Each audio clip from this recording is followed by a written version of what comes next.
Good morning. We will be starting in a few minutes.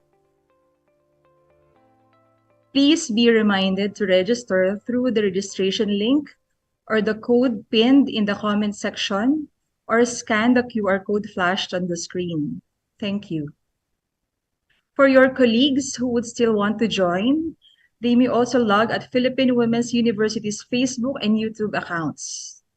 Certificate of attendance upon accomplishment of evaluation will be issued in a week's time.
"1919 was an auspicious year in history.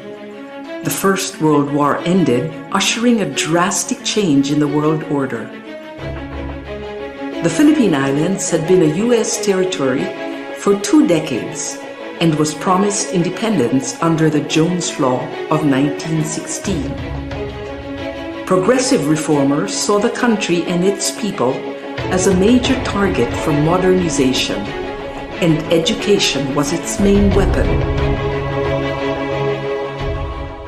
7 forward-looking Filipinas came together in 1919 to create a school where young women could gain the knowledge and skills that would make them modern women. Paz Marquez Benitez was the first president of the Philippine Women's College. Jose Abad Santos was its first chairman of the Board of Trustees. Francisca Tirona Benitez was the second president, and with her husband Dean Conrado, guided the school from a house on A. Flores Street to its iconic Taft Avenue campus. In 1932, the college became a university, making PWU the first university for women in Asia founded by Asians. It provided a space where innovations in education flourished, and young people were encouraged to be the best that they could be.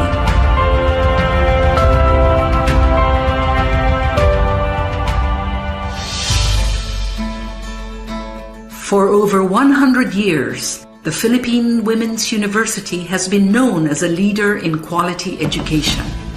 In 1934, PWU moved into its main campus on Taft Avenue, and since the 1970s has been co-educational. Located in the heart of Metro Manila, it is easily accessible by public transport and surrounded by affordable housing. Today's PWU offers undergraduate and graduate courses in several fields of study. Its business and management programs are responsive to the needs of industry, using evolving technology for global competence. PWU graduates excel in arts and sciences, education, social work, and diplomacy. Its fine arts and music programs have produced outstanding graduates through a holistic education that treasures heritage as well as excellence. PWU has pioneered in fields such as food science, nutrition and dietetics, medical technology, pharmacy, and nursing.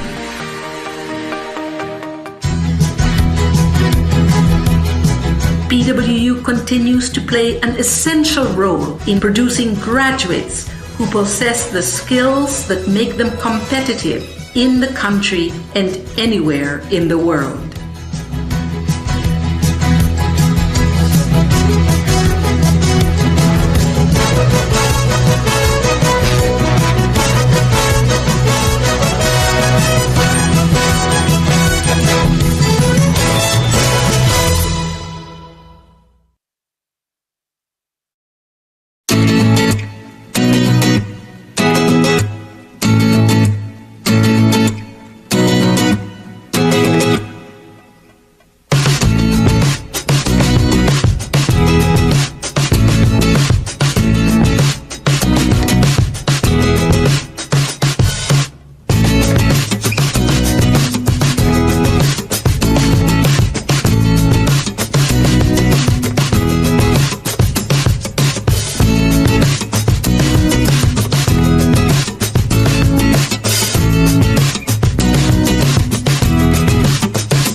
Please be reminded again to register through the registration link or the code pinned in the comment section, or scan the QR code flash on the screen right now. For your colleagues who still want to join, they may also log at Philippine Women's University's Facebook and YouTube accounts. Certificate of attendance upon accomplishment of evaluation will be issued in a week's time. So I hope you're all trying to register right now.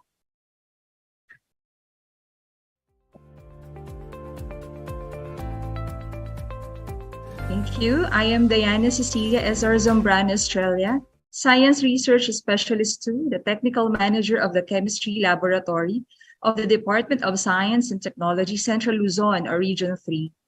A Central Luzon Food Safety Team member, a DOST scholar under the Master in Food Safety Management of Philippine Women's University. Together with me right now are my DOST eligible scholar classmates hosting this year's Philippine Women's University's Food Safety Webinar. Classmates, I know that your cameras are turned on. A round of applause, please, for all the DOST MFSM scholars.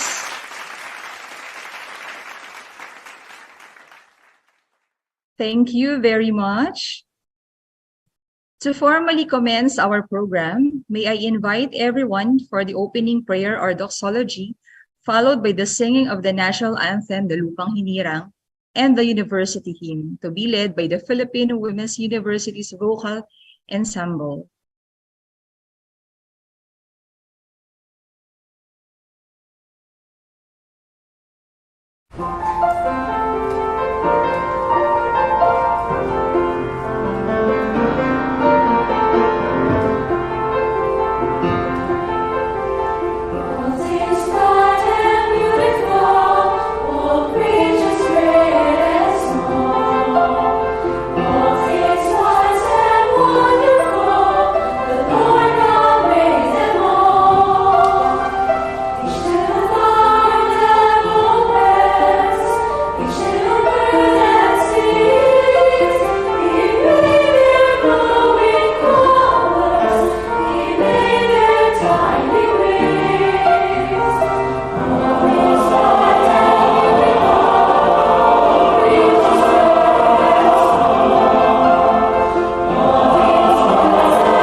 Pasisiin sa Sa dagat at bundok, sa simoy at sa langit mong bukaw, may dilagang tula at awit sa paglayang minamahal. Ang kisap ng watawat mo'y tagumpay na nagdiligdig. Ang bituin at araw niya kailan pa may di magdidinig. Lupa ng araw ng walhati pagsinta, may langit sa piling mo. Aming ligaya dapat may mga ami ang mamatay ng dahil sa'yo.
So welcome back.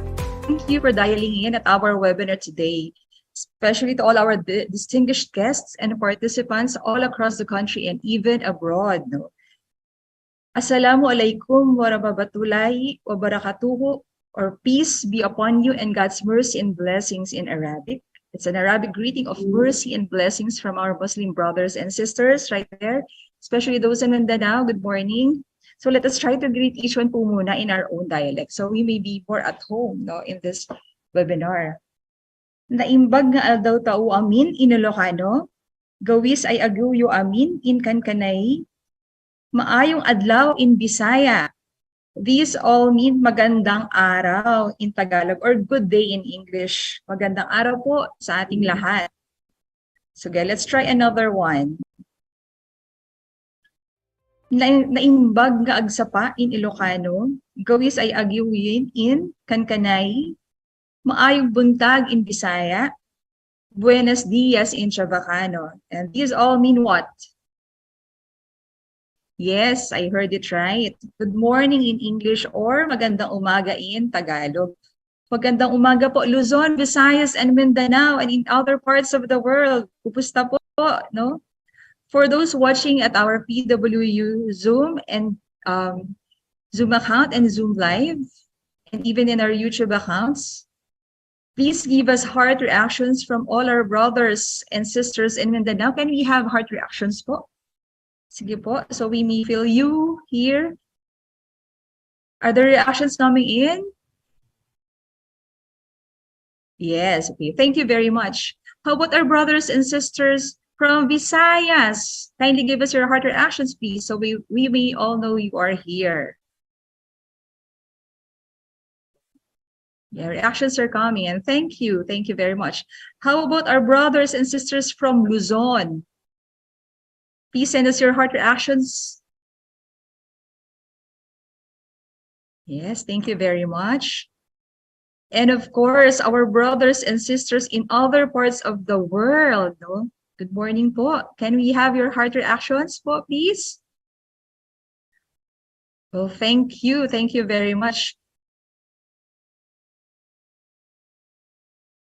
Your presence means so much to us. We're just trying to check kung ilan na po ang ating attendees for this webinar. Thank you very much po. We hope and pray that after this webinar series, you will be more inspired and driven in becoming food safety advocates and ambassadors. Thank you, and we look forward that you will be with us until our closing program tomorrow afternoon. Now, it is with much joy and pride to share with you all that this webinar is the fruit of all our learnings in our Philippine Women's University journey. Until now, we're having our journey in PWU. A round of virtual applause, please, to all our professors. Can we have a clap reaction po dyan, dun sa mga nasa Zoom? This is for all our professors in the School of Food Science and Technology, especially to Dr. Ligaya Braganza, who's always been there. Ma'am Devi Alcasabas, of course, Ma'am Lynn Lorilia. We all know how this works. So, alam niyo po yung mga hirap natin, no? Sleepless nights din, grueling times, no? But still, thank you very much. Sir Glenn de la Cruz. Sir Glenn, thank you for coming in. And of course, Ma'am Guillermo de Leon. Thank you very much, ma'am, for all the learnings, no, and inspiration for the several terms that we have right now in PWU. So for all our professors, please turn on your cameras or videos, please. Again, another virtual round of applause, please, to all our professors.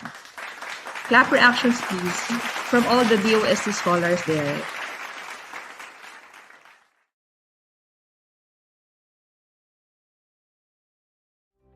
Okay, thank you very much. So for our next agenda, the Future of Food Safety, Everyone's Responsibility webinar, teaser and art card presentation. Please watch this.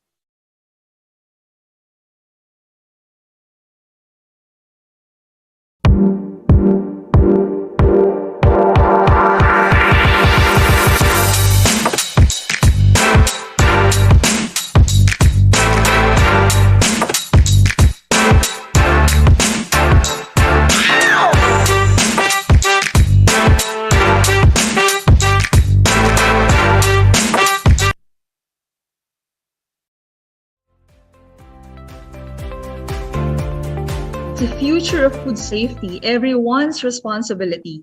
The webinar topics are very timely and encompasses almost all the issues and requirements of the food chain.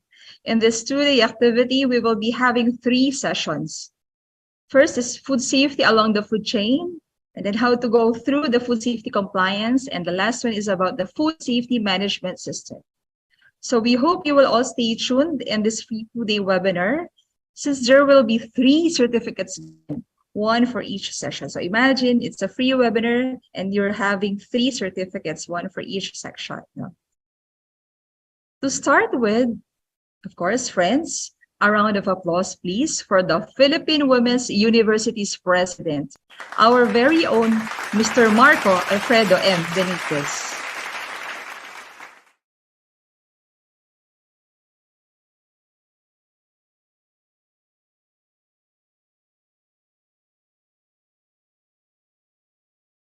To our distinguished guests, Secretary Renato U. Solidum, Undersecretary Sancho A. Maborang, Regional Director Julius Cesar Sicat, Dr. Felina Yang, Dr. Ligaya Braganza, Dr. Minchita Dumlao, our faculty, Professor Maria Divina Alcasabas, and Professor Rosalinda Lorilia, the organizers, students, and guests watching on social media, good morning.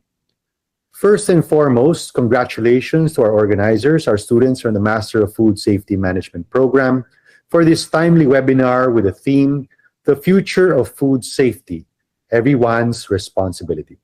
Whether you are involved in the production, processing, preparation, or selling of food products, you have a role in keeping it safe. Today's webinar will surely be a lively discussion among stakeholders. Food safety is truly a subject we are all interested in, or at the very least, conscious of.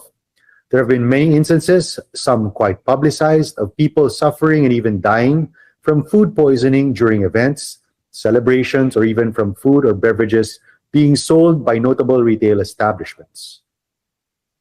From 2005 to 2018, according to a study done in 2019 published in the Philippine Journal of Science, there were a total of 209 reported Philippine foodborne disease outbreaks, where food service and eating facilities and households were found more prone to outbreak occurrences. As this remains an issue in the country to this day, there is a need for a holistic approach in tackling these challenges together and establishing a culture and mindset of food safety in our homes and organizations. This webinar aims to highlight important points on, number one, addressing the food safety risks along the food supply chain. Number two, ensuring product quality standard through compliance with food safety certification. And number three, implementing a proactive food management system. We hope that through this two-day webinar series, we can engage, empower, and convince our key stakeholders across the food system that safe food is a basic human right, a responsibility, and an opportunity for action. Food safety is everyone's business and responsibility, and we need to make sure that our food is and remains safe.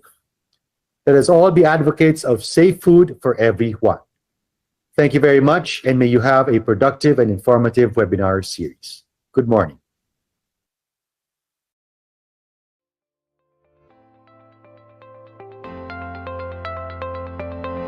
Thank you very much, President Benitez. That is such a very warm opening. And thank you for being with us today, sir. Our next speaker is the very reason why we are all here in PWU right now. We will be forever grateful and tremendously immense at his stronghold in the implementation of a food safety system in the country as he initiated this opportunity. Let us all join hands together for Dr. Julius Cesar V. Sicat, the Regional Director of DOST 3 and the Project Leader of the Scholarship for the MFSM students in PWU. On behalf of Dr. Sicat is Ms. Belen Q. Garcia, the Assistant Regional Director for Finance and Administrative Services of the DOST Central Luzon. A round of applause, please.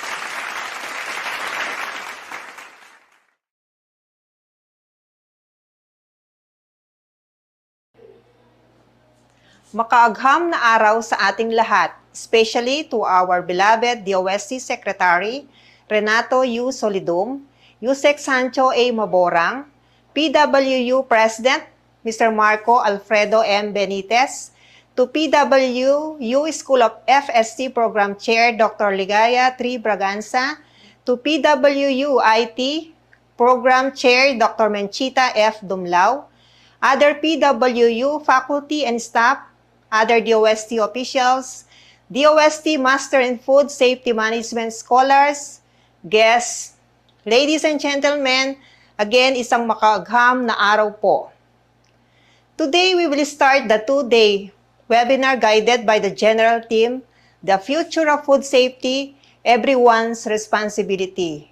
I think that it was a good decision for me to have chosen Philippine Women's University as the university partner in this project. Through the years, Philippine Women's University has proven its track record as a dynamic and highly competent institution, especially in the field of food science and technology. I have always been very open and vocal about my support to regional food safety undertakings, just as food safety is one of the priority concerns of the department. It must be noted that the DOST regional offices spearheaded the creation and revival of food safety teams in the respective regions, in the process convening experts from different disciplines and government agencies.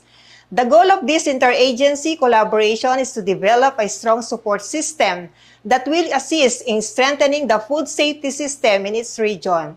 This is consistent with the main objective of the Republic Act 10611, more specifically described an act to strengthen the food safety regulatory system in the country to protect consumer health and facilitate market access of local foods and food products, and for other purposes known as the Food Safety Act of 2013.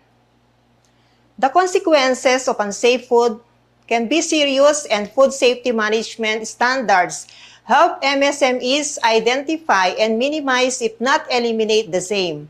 As many of today's food products repeatedly cross national boundaries, food safety standards are needed to ensure the safety of the whole food supply chain. With a food safety team, the DOST can embark on activities that help address these concerns. However, the team members, aside from being technically equipped and capable to deliver effective and efficient technical services on food safety, must likewise be armed with the necessary credentials. Thus, this project was undertaken for the FST members from the DOST system to acquire the necessary graduate degrees through the DOST HRDP program. The Master in Food Safety Management program focuses on food safety regulations, food safety hygiene codes, food protection and defense, food safety risk analysis, and food safety systems such as hazard analysis, critical control point, and ISO 22000-2005, all of which are essential and vital in the realization of the food safety goals. Through this program, the much-needed competence and diploma will be acquired by DOST FST members, and in the process, they will be more confident when dealing with the stakeholders in pushing for compliance on food safety standards. It was designed as an off-campus program so as not to deplete the already lean manpower of the regional and provincial offices. The online program consists of lectures, workshops, trainings, and case studies. Generally, the program aims to indirectly support and contribute to the development of the MSMEs from the food sector. Specifically, it aims to, number one, capacitate FST members on food safety programs and food safety regulations. Number two, provide FST members with knowledge and skills necessary to handle issues in food safety, food security, and risk management.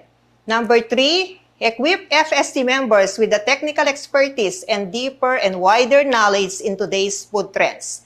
Number four, contribute tangible and high-impact results that are aligned to the DOST food safety roadmap. And last but not the least, assist and guide MSMEs, specifically those engaged in food processing, to gain understanding on the principles of food safety standards and identify and control food safety hazards. Allow me to end by issuing a challenge to the food safety community in Region 3, the SUCs, government agencies handling food safety work, private investors, entrepreneurs, and students. Let us continue to pursue the kind of quality programs and advocacies in food safety that will lead to the improvement of the well-being of all Filipinos so that they may lead to productive lives. I call on the food safety community to contribute its collective expertise and brain power in establishing the physical and social infrastructure needed for healthier and safer foods. Let us all join hands to achieve change. Alone, we can only do so much. Together, we can do much more. Help us in pushing One DOST for You, a powerful strategy that subscribe to the belief that the future of food safety is everyone's responsibility. Maraming salamat at mabuhay kayong lahat. Mabuhay ang pambansang agham at teknolohiya.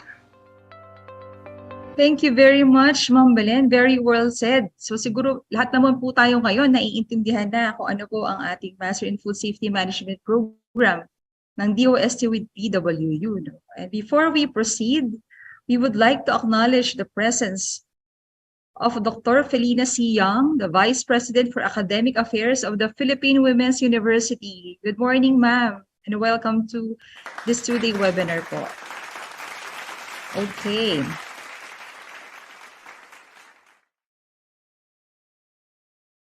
After knowing what this project is all about, let us be more inspired to continue in this endeavor under the light of his wisdom. Our very own Undersecretary Sancho A. Maborang of the Regional Operations Services of DOST.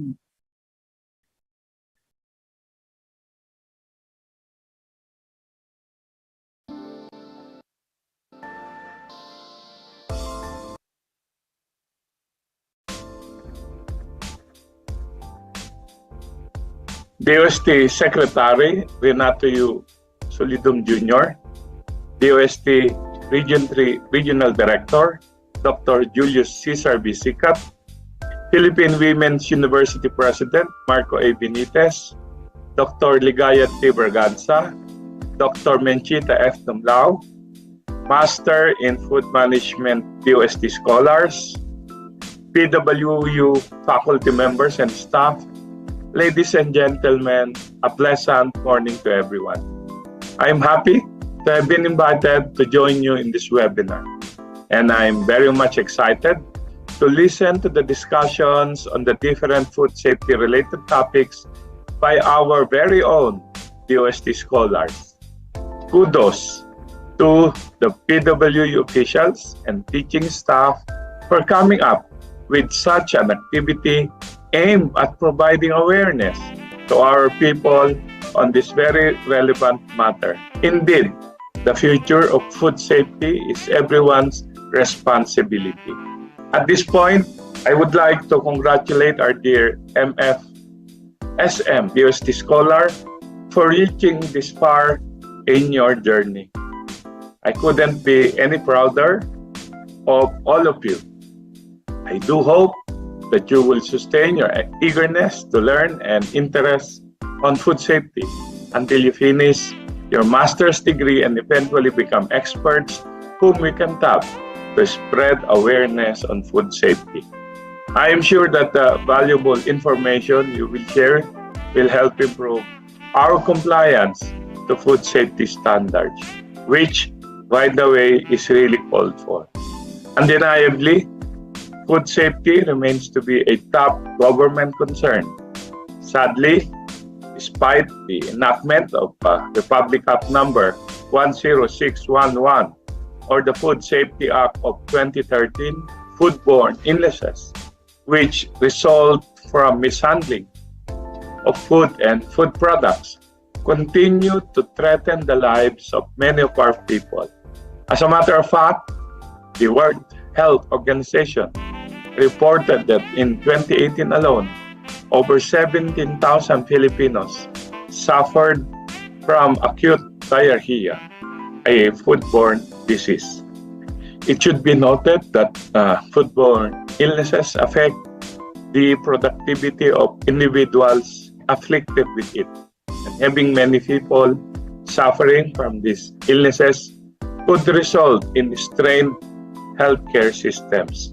Thus, the government will be forced to spend so much to help its ailing citizens, and consequently, our country's socioeconomic development will be impeded. As I see it, there really is a need to improve and/or strengthen our initiatives to promote compliance to food safety standards. And I'm happy that you, my dear DOST scholars, took the challenge to pursue a master's degree in this field, in food safety management. I assume that all of you, after you graduate, will serve as the government's ambassador of food safety. As early as now, I would like to congratulate and thank you for pursuing this degree. To the Philippine Women's University family, headed by President Marco A. Benitez, we thank you for offering the MFSM program. This initiative will surely help up our game in terms of food safety compliance. To the brilliant PWDU faculty members, hats off to you. The performance of our scholars during this webinar is reflective of how well you taught and guide them in the past few months or so. So once again, thank you. Special thanks and my warmest congratulations also go to Dr. Julius Cesar Visicat, DOST 3 Regional Director, and the project leader of the DOST MFSM Scholarship. Dr. JC, surely you have done a good job in ensuring the successful implementation of this very important scholarship program. I hope that we will be able to sustain the implementation of this program, and together with the PWU, we can produce more food safety management experts. The DOST, through its attached agencies and regional offices, has been aggressive in implementing programs on food safety, and we encourage everyone to be with us in promoting food safety initiatives and awareness. After all, food safety, as I have just mentioned earlier, is everyone's responsibility. Remember, it is not enough that our people have access to just any food. It is important that we all have access to sufficient, safe, and nutritious food. Again, good morning, everyone. Maraming salamat po, Yusek Sam. The challenge you and Dr. Sikat has posed to be ambassadors of food safety, we're really living to it, no? We hope we will make you proud and we take this challenge. And syempre naman po, who would not be inspired in taking higher education course, knowing that DOST is always full force in assisting the professional growth of their employees, no? I think there will be more batches to come here in PW. Right, classmates, no? There will be. So, looking forward po tayo dyan, Ma'am Debbie and Ma'am Lynn, and of course, Doc Berganza. Okay, no, so for the highlight of this morning's program, let us now hear from our beloved, the dynamic, the hardworking Secretary of the Department of Science and Technology, Secretary Renato U. Solidum Jr. A big round of applause, please.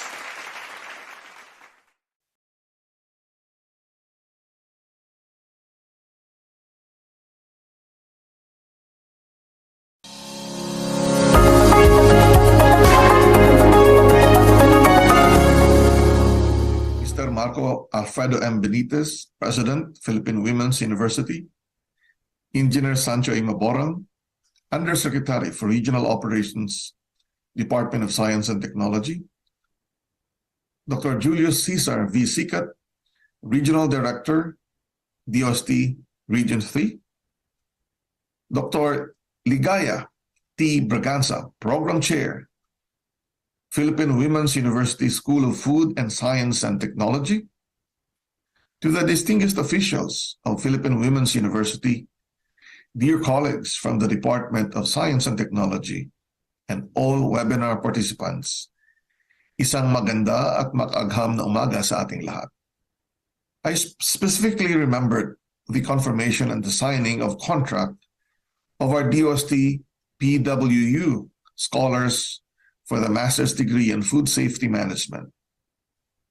Now I am recalling their statement of commitment to rise up to the challenge of completing the program. Through this graduate seminar, I appreciate the effort of sharing the knowledge gained by our scholars beyond the four corners of the classroom and reaching out up to the grassroots level. The topics to be presented for the two-day webinar series coincide with the recently launched campaign of the department, One DOST for You. Agency-wide efforts include wealth creation, wealth protection, promotion of human well-being, and sustainability. interpreted through the 4 U's, namely unifying S&T efforts towards countryside development and wealth creation, upgrading human capital to create a pool of globally competent science, technology, and innovation champions to support the national innovation agenda, ushering the transformation of municipalities and cities into smart, resilient, and sustainable communities, and undertaking collaborative science, technology, and innovation initiatives and strategies for socioeconomic development and welfare of the public. I would like to express our deep appreciation to our partners from Philippine Women's University School of Food Science and Technology. Please enjoy the event. I look forward to the completion of our DOST PWU scholars of their master's degree in food safety management. Through this customized degree program, we upgraded human capital to create a pool of food safety experts to support the national agenda, ensuring food security and alleviating poverty. I hope an effort like giving a free webinar about food safety issues, trends, practices, and public health is not the end, but a step forward in achieving an improved food safety system in the country. We at the Department of Science and Technology will always strive to work with our current and future partners in this great endeavor, making our vision of an accessible, affordable, and safer food for all Filipinos a reality. Let's be one with the advocacy that food safety is everyone's responsibility. Let's make a dedicated effort to keep our food safe from the ones who grow, process, transport, store, sell, prepare, and serve it. Help prevent, detect, and manage foodborne risks, because safe food contributes to a healthy life, a healthy economy, a healthy planet, and a healthy future. Let this be a productive day, a pleasant morning again to all of us. Thank you so much, Sexo Ludum. Everything's perfectly said. We're both inspired and challenged, knowing that you are also committed and supportive of this endeavor. Thank you very much, po. So right now, I think we have 556 participants, registrants, and still ongoing in our YouTube and Facebook account. So register lang po tayo, no? Baka po yung iba nakakalimutan dahil po nakikinig. So reminder lang po. Okay, so may I request everybody in the Zoom now for a photo opportunity to be taken. Yeah, 686 na po. So sobrang bilis, in a matter of 5 minutes. No po? 686 na po tayo. So huwag po kalimutan mag-register. So please turn on your cameras. And po, together with our VIPs, we're so flattered and honored you are all here right now. Yes, are we ready, Ma'am Clyde?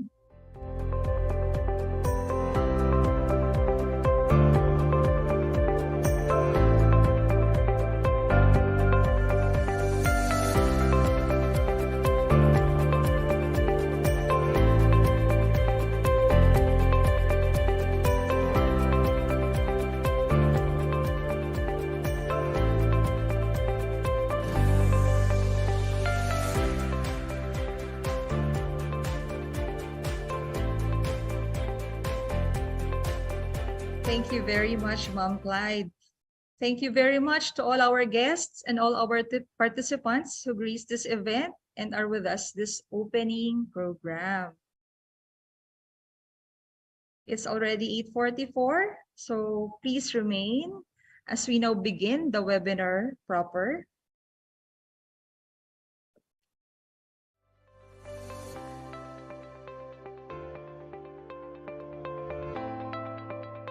Okay. Our webinar house rules and guidelines. Please ensure a stable internet connection. There will be a 10-minute question and answer portion after each session. Type your questions in the PWU's FB and YouTube comment sections. The link for all the evaluation form will be posted at the end of each session. All evaluations should be turned in at 12:30 p.m. for the morning session and 5:30 p.m. for the afternoon session. Only registered participants who completed the evaluation form will receive e-certificates, which will be within 1 week. So please don't forget to register and evaluate. No? Again, one session, one e-certificate. So please grab this 2-day free webinar for 3 certificates. We now go to the first day session.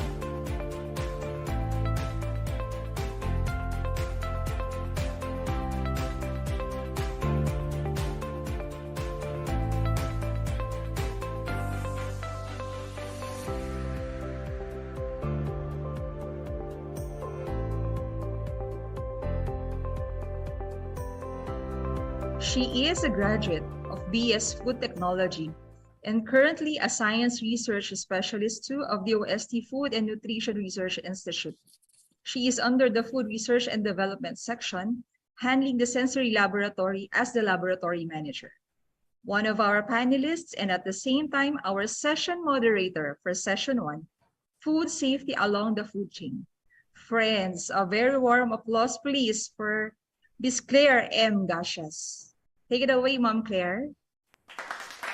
Good morning, Ma'am Lee. Thank you for setting the mood for this morning's session. So, good morning, dear participants, and welcome to our webinar. I hope you will stay tuned up to the end of the program because we have prepared trending topics for this course, and we invite you to interact with us through our chat box or use of the reaction buttons. And later, you may ask questions to our panelists. So, to begin with, past experience made us more resilient and reactive to challenges. Proven yan, kasi Pinoy rise to challenges. But today's seminar team talks about the future of food safety in the Philippines. Before we can talk about the next big thing, so we will give you first a comprehensive overview of the food safety situation in the Philippines.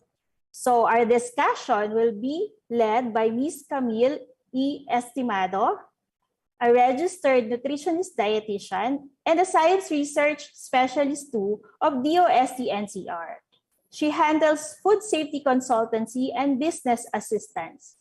So Ms. Camille will introduce what are the threats along the food supply chain and what are the effective strategies available. Ms. Camille, welcome to our virtual floor. Thank you, Ma'am Claire, for that introduction. Again, good morning, everyone, and welcome to the first session of our food safety along the food chain. Today, we will be discussing the different food safety challenges that can hinder our food supply chain. So to stimulate the interest in our topic, I have here 4 photos that are very common problems and scenarios here in the Philippines. Our first photo shows the shortage in food commodities, which affects the supply of the raw materials and eventually lead to sourcing raw materials from other countries. The next photo, we have here our local farmers doesn't have enough facilities or machineries to support their crop production. And our third photo shows the common scenarios in our local market, wherein our retailers usually resell repacked items. And the last photo, the poison candy sickened nearly 2,000 people due to poor handling and cross-contamination. So what do you think is the most common problem among these pictures? So yes, there is a disruption and delay in the food supply chain, which causes problems with the sourcing of our raw materials, our processing, and meeting the supply and demand of our commodities. So are we all now familiar with the farm-to-fork approach or farm-to-table approach? So naririnig nyo na ba ito specifically sa ating mga lectures? So when we mean farm-to-fork approach, this is basically our food supply chain. So it comprises of the different stages that the food go through from the production until its consumption. And our supply chain becomes longer and more fragmented, us being the consumers become more and more disconnected from the sources of our food. So alam natin na there are different stages of the farm-to-fork approach. So we have the production, we have the handling and storage, we have the processing and packaging, which I want to highlight this stage kasi this stage is where our food is converted into its edible form. And important dito sa stage na to na nami-meet lahat ng food safety requirements before it is packaged for sale and distribution. Then after which, meron tayong distribution, we have the retailing, and last stage, which is the consumption. So why do you think food supply chain is important? So it is important, or it is vital in ensuring the safety and traceability of our products for both the manufacturers and the consumers. For the manufacturers, this is basically needed kapag meron tayong mga product recalls or mga withdrawals, especially pag may mga cases of foodborne illnesses or foodborne contaminations. While for our consumers, it means na they can understand the origin of our food and how it is being produced. We all know that our food supply chain has been facing different challenges. And in this discussion, we will highlight 5 different challenges and identify yung ano bang mga strategies on how to address this. So if you want to share your experiences, your thoughts relating to our topics, feel free po to write in our comment sections in our YouTube and Facebook accounts. So starting with our first challenge. So ano ba yung first challenge natin? We have here the post-harvest losses, and food wastage can happen at any point of our agricultural value chain. So in a highly populated region like the Southeast Asia, specifically like the Philippines, so agriculture production and post-harvest handling are identified na process kung saan may pinakamataas na relatively high food losses. So nakikita natin dito sa graph, we have here the different types of commodities na present dito sa Philippines. And among these commodities, meron tayong highest agricultural losses, which is the rice, which is 40%, our corn, which is 12%, and our banana po, which is 10%. And from our 2019 data, the Philippine agriculture losses account to 31,581 tons, or specifically 1.5 million per year. So imagine, no, ang laki ng nawawala sa ating mga local farmers in terms of the agriculture. So this is maybe because of the poor handling and pest and natural deterioration, which is normal dito sa Philippines. So ano nga ba yung possible causes? Bakit tayo nagkakaroon ng post-harvest losses? So we have poor knowledge and lack of awareness sa ating mga post-harvest handling techniques. We also have lack of farm-to-market roads. We also have yung mga farmers natin, wala talaga silang idea on the different processing facilities or processing equipment. Also, the lack of access to profitable and sustainable market. And lack of access to financial incentives and the working capital, especially for those areas na very limited lang yung support from our government or our private institutions. So given these problems, ano-ano yung mga possible na identified natin na different solutions? We have here the proper post-harvest handling techniques and implementation of the good agricultural practices. So alam ko naririnig niyo na yung GAP, yung tinatawag natin na GAP or good agricultural practices. So the purpose of GAP is to give guidance sa ating mga local farmers in implementing the best practices that will help them or reduce yung mga microbial contamination sa kanilang pagpo-produce or sa kanilang harvest. An example for this GAP practices includes yung mga worker hygiene and health, yung paggamit ng mga pesticides, and water quality throughout the production and harvesting period. Next would be pagkakaroon ng mga proper cold storage and packing facilities. And this will lead to a high quality of product, prolonged shelf life, and high value crops na readily available na or para mas maibenta natin yung mga products natin in export market. We have here with better roads and transport vehicles, our farmers are more motivated to plant more because meron silang efficient market access. And next naman, with the help of digital marketing. So familiar tayo with digital marketing kasi ito yung uso ngayon kasi nakikita natin meron tayo mga online platforms for groceries and for online deliveries, etc. So with the help of digital marketing, it will help our farmers to reach out multiple buyers and get higher prices for their products. Next naman is to increase access to credit and insurance. So by providing them a capital, mas matutulungan natin yung mga local farmers natin to acquire appropriate machineries to support their production. And last, to strengthen the extension services at their grassroots level. So by teaching them technical and managerial skills and demonstrating them new technologies na relevant sa kanilang farms, This will greatly improve the quality of their product. So we go on now to the next challenge. So our next challenge is that many hazards can be introduced into the facility either through raw materials or process. So when we define food safety hazards, these are any agents found within the food supply chain that can contaminate food materials and cause unwanted health conditions to the public. So i-reiterate natin, or we give emphasis to it will cause unwanted health conditions to the public. And it can also be innately present sa mga pagkain, or it can be introduced from other sources or external sources. And we should remember na these hazards, they are always be present sa ating mga food businesses kahit gaano pa tayo kalinis. They will also be present if there will be improper food handling. So they can only be prevented, they can only be minimized or eliminated by implementing preventive and control measures. And our food safety hazards are categorized into 4. So we have the biological, the chemical hazards, the physical hazards, and the allergenic. So in the later part of our discussion, we will identify the different possible sources of these hazards in your food service area and food production. So we go on now kung ano yung iba't ibang mga sources of the biological hazards ating mga food production area. So ano ka familiar kayo with the raw materials? So example for this is our root crops or our vegetables and fruits, which are very prone sa mga soil harboring pathogens. And some cases, katulad na ating mga raw meats, they may contain salmonella kapag improper temperature storage. So, saan natin nakikita itong mga salmonella na to? They can live in the intestinal tract of the animals, especially sa mga birds.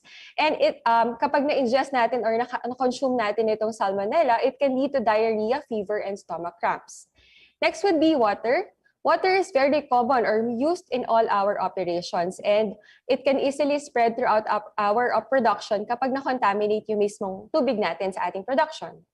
Next would be our food handlers. Our food handlers are one of the fastest vectors that can carry biological hazards because our human, they houses a biological or foodborne pathogen, which is the Staphylococcus aureus. Kung naririnig yun yung Staphylococcus aureus, these are present sa ating mga nose and sa skin.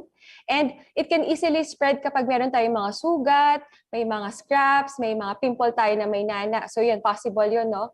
So the Staphylococcus can multiply in food and can produce toxins. Kaya nagkakasakit yung kakain or magkakain or magkakaroon ng contamination with this product or with this pathogen. Next would be the storage area.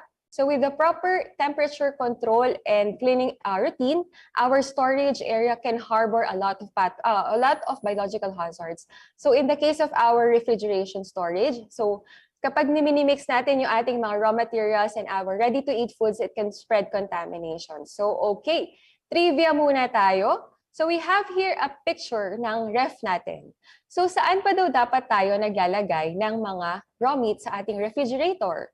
So ito ba ay dapat sa top shelf, sa lower shelves, sa middle shelves, sa door shelves, or bottom shelves, or drawers? So ano ba ang tamang sagot? So nakita natin sa screen natin, no? Ang tamang sagot is the bottom shelf. So bakit daw kaya sa bottom shelf? This is to prevent yung mga raw meat juices natin from transferring to other raw materials or raw and cooked foods. So usually yung top shelf, it is for the cooked foods. Our lower or middle shelves is for the dairy products or mga cheeses or milk. Our door shelves is for the preservatives, food with preservatives. Our bottom, specifically, dapat dito yung mga raw meats natin, raw fishes, etc. And our drawers are for the raw vegetables, for the fresh vegetables and fresh fruits. So, continuing lang tayo dun sa sources of biological hazard. So, we have also the different food packaging materials, such as the plastics, cans, and cartons. So, they are not entirely free from biological hazards, kaya kailangan malinis pa rin siya. Our food contact surfaces and equipment, such as our hands, our clothing, our gloves, are also considered as food contact surfaces. And yung mga pests na nakikita natin sa ating mga production area, there are specifically kapag mga unclean surfaces or unclean facilities, gustong-gusto ito ng mga pests. So their feces and urine can easily work their way dun sa mga food na ating pine-prepare. So we go on now to the different sources naman of the chemical hazard. So a very well-known case is a puffer fish. So familiar ba kayo with puffer fish? Meron kasi yung mga Japanese restaurant, they offer a fugu, which is a delicacy sa ating mga Japanese restaurant. And this fish contains a powerful neurotoxin called tetrodotoxin, which can paralyze your muscles. So imagine, no, kapag nakakain ka nito, it can paralyze automatically your muscles. So specialized handling techniques are required to eliminate this risk of the chemical hazards. So our next naman yung ating mga heat treatment. So acrylamide formations from the food that undergone excessively treated with high heat can increase the risk of the different types of cancers in humans. So kapag mahilig kayo dun sa mga toasted bread, gustong-gusto nyo na tinutosta yung french fries, yan.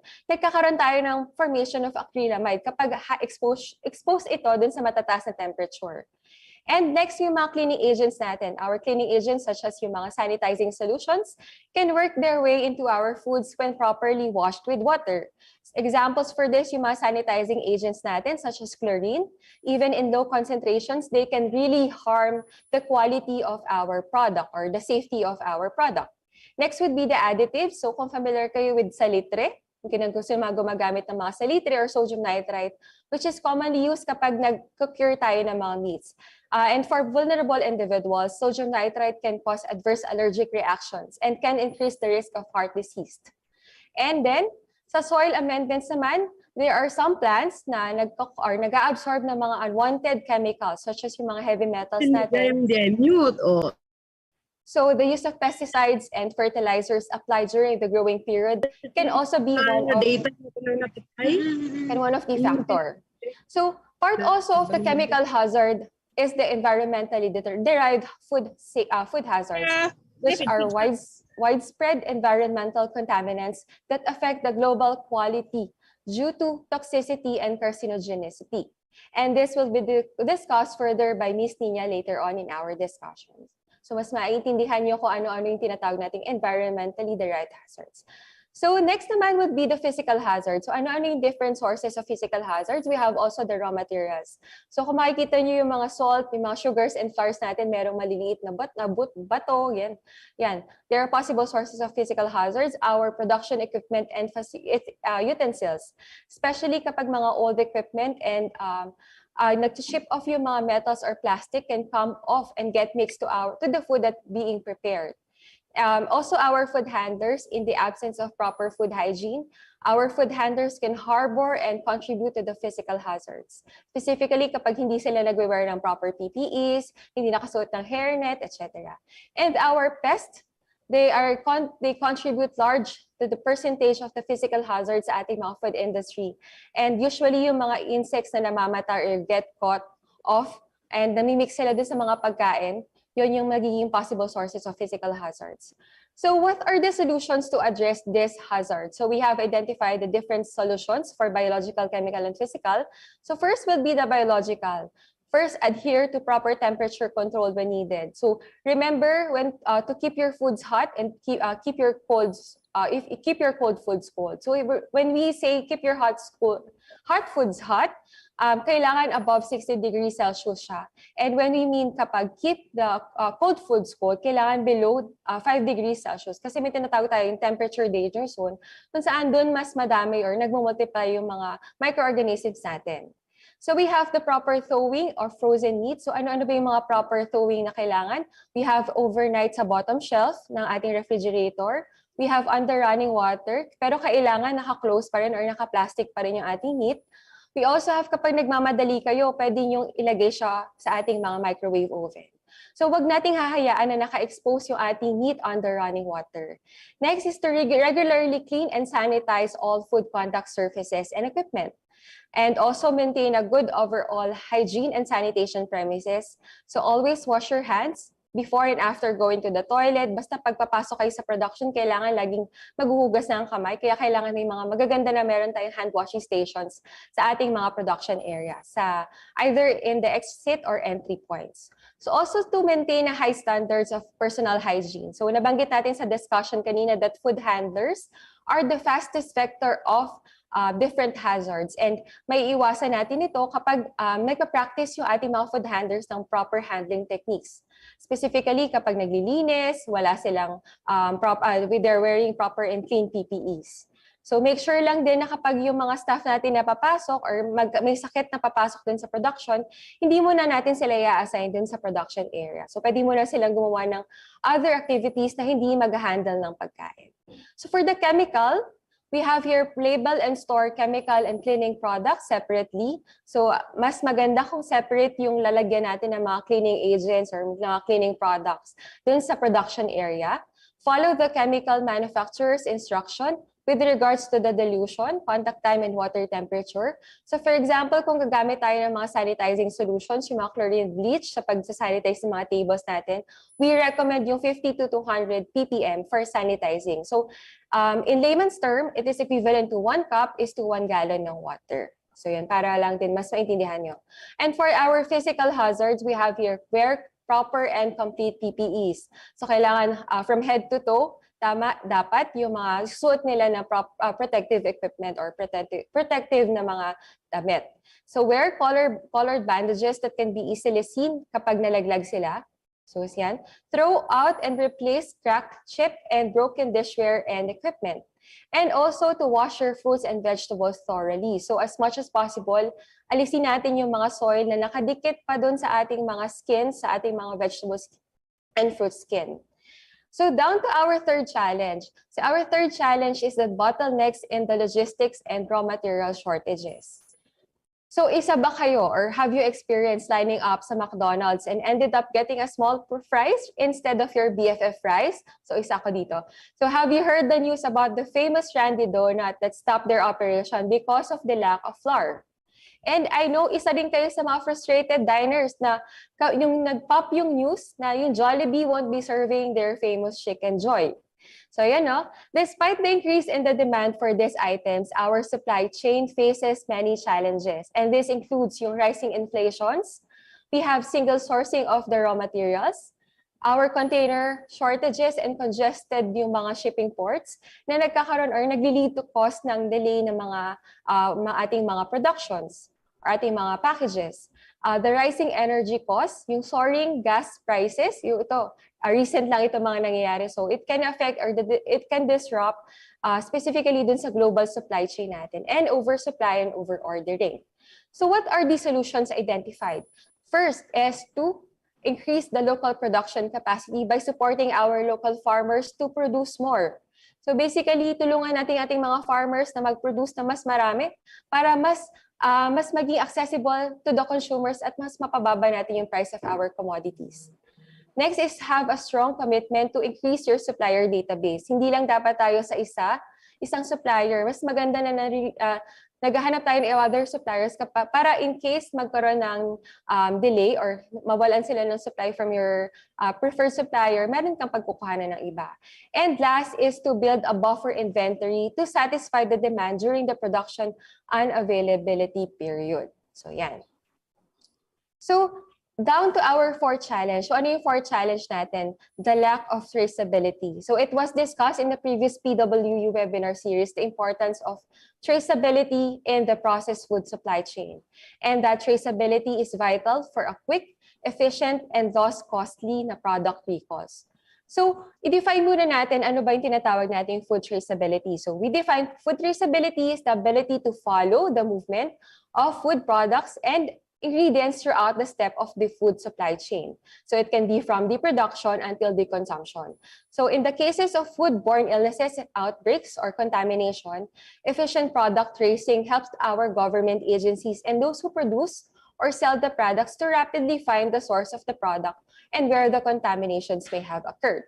So our traceability can be utilized in the different purposes. So we have for product recalls and market withdrawals. Ito yung mga usual na purpose talaga ng traceability. We have the regulatory compliance, for the market access also, public health tracks, tracebacks, food safety and quality assurance, and process and order management. So later on, Ms. Michelle de Juan will discuss how the traceability is possible sa ating street food vending. Kasi alam ko marami sa inyo yung gustong-gusto ng mga street food. So malalaman natin mamaya, no? Saan makikita yung traceability in our street food vending? So yan, We have here one example of a product recall in the Philippines. So FDA recalled all the batches of Sangobion Kids. Kung familiar kayo sa Sangobion, it is manufactured by Procter & Gamble. And they are recalled, all the batches are recalled after learning the potential presence of ethylene glycol above the allowable limits in the raw materials. So immediately, si Procter & Gamble or si P&G, they immediately decided to take precautionary measures and decide to voluntarily recall all the batches and advise yung ating mga public, ating mga retailers, pharmacies na nagbenta, our health professionals to stop the distribution, sale, and use of this product. So good thing, no, since malaki si P&G, nagkaroon sila ng proper traceability system para matrack nila kung saan ba naibenta or para ma-advise nila yung mga consumers nila na to stop using the products. So tomorrow we will also have the discussion on the different food fraud and mitigation strategies on how to protect our food supply chain. So our effective traceability system can help isolate and prevent contaminated products from reaching our customers. So very important, nung nakita natin kanina examples from Procter & Gamble, they have a digital system to quickly determine kung aling products are affected, ilo-locate niyo yung products kung saan ito naibenta, and notify yung mga customers na kailangan i-recall or i-withdraw yung mga products na available sa market or hawak nila. So whether you are a small or large manufacturer, importante din na meron tayong mga barcode labeling. So hopefully lahat ng ating mga micro, small, and medium enterprises, they practice barcode labeling and scanning, no? Para natatrack nila yung mga inventory and products in their real time. So next, down to our fifth challenge. So nabanggit ko 5 challenges. So down to our fifth challenge, and that is there is an increased cases of foodborne illnesses in household and food service facility. So according to Azanza et al., so foodborne disease outbreak in the Philippines, that food service and household are the top sources of foodborne illnesses in the Philippines. So imagine, sino yung mahilig mag-dine out?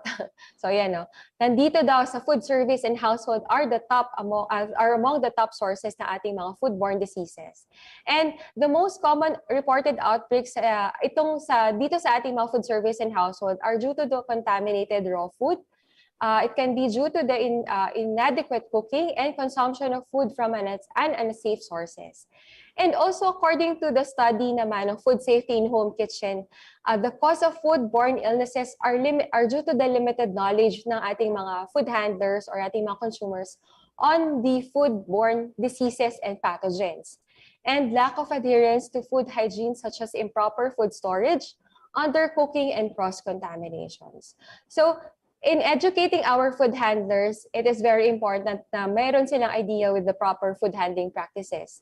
And this will be further discussed then later on by Ms. Nerissa Lomontad, and will be further discussed then by Ms. Claire, at i-discuss na yung different inspection checklist na pwede natin magamit sa ating mga food businesses and school canteens para mas may align natin ang ating production with the good manufacturing practices. So another trivia muna tayo ulit. So saan daw ba dapat di pala dapat, saan yung dirtiest part of your kitchen? So saan ba yung pinakamaduming parte ng ating kitchen? So move over your cutting boards and kitchen sinks. So merong study published in November 2022 in the Journal of Food Protection, and they found a greater threat to health from an unexpected place. At alam niyo ba kung ano ito? These are your spice containers. So imagine mga spice containers natin. In this study, they revealed that it has the highest degree of cross-contaminations found than our cutting boards and yung mga trash cans natin. So imagine, mas mabdumi pa pala sila dun sa mga trash cans natin. So maybe because we don't usually wash our hands kapag magluluto tayo. So ako, guilty ako dito. Parang pagkukuha ko ng mga spices, kinakamay ko lang siya. Nilalagay ko dun sa pagkain. And ako, guilty din ako dito na I never wash or I never clean yung ating mga spice container. So basically, through this study, nakita natin na itong mga hindi natin napapansin na area, ito yung mas malaki yung prone of contamination sa ating food production. So if you want to be safe, wipe them down every once in a while. So kung gusto natin mas maging malinis yung ating pagkain na pinaprepare, as much as possible, linisin natin ito. So the solutions identified to minimize the cases of the foodborne illnesses during the preparations, specifically na itong mga practice or solutions na identified natin, they should be part of our standard operating procedures ng bawat companies. And this is to ensure that our working environment is clean and sanitary and does not harbor or transmit contaminants before, during, and after processing. So ano-ano pa itong mga practices? So ito, nababanggit na kanina, no? Practice personal hygiene at all times. So specifically, wash your hands before handling and often during food preparation. Wash your hands before and after going to the toilet and wear clean PPEs. So next would be clean and sanitize all food contact surfaces and equipment. Hindi lang basta linisin, i-sanitize din natin yung mga food contact surfaces natin. And separate raw and cooked foods. So meron mga companies or meron tayo sa ating mga bahay, gumagamit tayo ng mga separate cutting boards and knife sa ating in handling the raw and cooked food. So may mga makikita tayo, no, gumagamit sila ng yellow for the meats and yun, etc. For white, for ganyan, for mga fruits and vegetables. So mas maganda hinihiwalay natin to prevent yung mga contamination, cross-contamination. Next is to cook and store food properly. So specifically, our meat, poultry, eggs, and seafood should be cooked thoroughly. So do not leave your cooked food at the room temperatures for more than 2 hours kasi may tinatawag tayong temperature, danger na pag 2 hours na siya, doon mas mataas yung, mas nag-grow or nag-multiply yung mga microorganisms kapag hindi agad natin naiinit. And then refrigerate promptly all the perishable and cooked foods below 5 degrees Celsius and cooked foods above the 60 degrees Celsius. Nabanggit natin kanina, no, may temperature danger zone tayo na 5 to 60 degrees Celsius. And also to consume fresh food and water. So use safe water. Specifically, di ba nabanggit din natin kanina that water is routinely used in all our operations. So specifically sa mga ingredients, sa paglilinis, etc. So as much as possible, tayo mga company, yung mga companies or tayo sa bahay, meron tayong water potability test na ginagawa at least once a year. Or mas maganda nga, mas often siya para mas nakikita natin yung safety or yung quality, safe ba yung water na ginagamit natin. And last is to capacitate food safety principles and concept. So very important na ating mga food handlers that are very equipped sa ating mga different food safety concepts, no? Kasi sila mismo yung nagpe-prepare ng mga pagkain. So there are government institutions like the DOST. We offer different food safety and GMP trainings to our food handlers. And properly trained food handlers and robust food safety plan are the keys to ensure the food safety sa ating mga food businesses. So sa NCR, we have prepared an IEC material. So kung makikita nyo ito, kung kayo ay client ni NCR, we provide itong IEC materials na align sa WHO 5 Keys to Safer Foods. And we disseminate this in Tagalog para yung mga communities namin mas maiintindihan at mas mapapractice nila yung safe food handling in their homes. So ano itong mga 5 susi sa kaligtasan? Meron tayong ugaliing maging malinis. Hiwalay ang hilaw sa luto, lutuin o initin ang pagkain ng mabuti, ilagay ang pagkain sa tamang temperatura at gumamit ng malinis na tubig at sariwang sangkap. So if you also want to get a copy, you can email the DOST NCR lang. And nabanggit ko kanina 5 challenges lang. So nagdagdag ako ng last challenge natin. Ano ba yung last challenge natin? What can you do to make a sustained difference in food safety? Since our food safety is a shared responsibility between the government, the producers, the manufacturers, retailers, and the consumers. So we must keep it safe. Yung ating mga business operators, they must make sure na yung mga pinaprepare nila is safe. We must eat safe. Everyone has the right to keep or to expect na yung food na pinapurchase nila or kinoconsume nila will be safe and of quality. Next is to ensure it is safe. Our government must set the policy and provide legislations that lays down the minimum food safety requirements of our food business establishments. Grow it is safe. Our agriculture and food producers need to adopt the good agricultural and manufacturing practices in minimizing the risk of the food supply chain. And last is to team up for food safety. We are one of the advocacy ng DOST na One DOST for You at kaming mga food advocacies dito sa PWU, we have the One Food Safety Team for All. And through the help of the different agencies, our government agencies, we will work together in enhancing the nation's food safety system. So you can visit the different regional offices or DOST regional offices near you to get the free consultations, assistance, assessment, and training kapag interested kayo in regards to the food safety. So before I end my presentation, I would like to share and encourage all our participants here to take their own step in achieving safe food for everyone.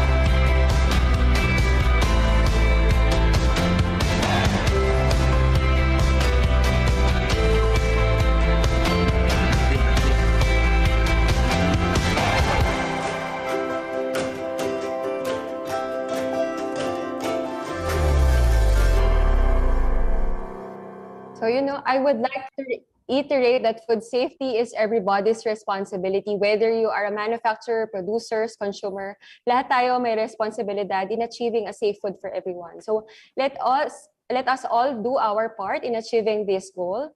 So these are my references in case you want to further read with our discussion. So yan, makikita nyo, pwede kayo mag-screenshot if may mga interested kayong topics. So yan. So next slide, meron tayong, so yan. I'll be leaving here also our official email in DOST NCR Pamamarisan, which is the pamamarisan@ncr.dost.gov.ph, and our telephone number 8529-0641 if you have further inquiries or questions. And again, thank you and have a safe food, everyone.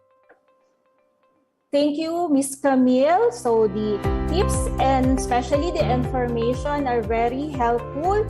So each and everyone in this webinar can relate in the first topic. It concerns farmers, producers, sellers, researchers, legislators, and even household members. So we are given an overview of how our ingredients and foods are produced, sourced, prepared, and even handled by Ms. Camille. So audience, at this point, can I ask our 1,000 plus audience from YouTube, Facebook, and even in Zoom, if the food safety concerns were addressed by the solutions presented by Ms. Camille? So if you're still looking for a specific answer, nabitin ba kayo? Worry no more, because our next set of presenters can answer your queries. So stay tuned. So with me are 4 panels. So as I call your name, panels, please open your camera to be acknowledged.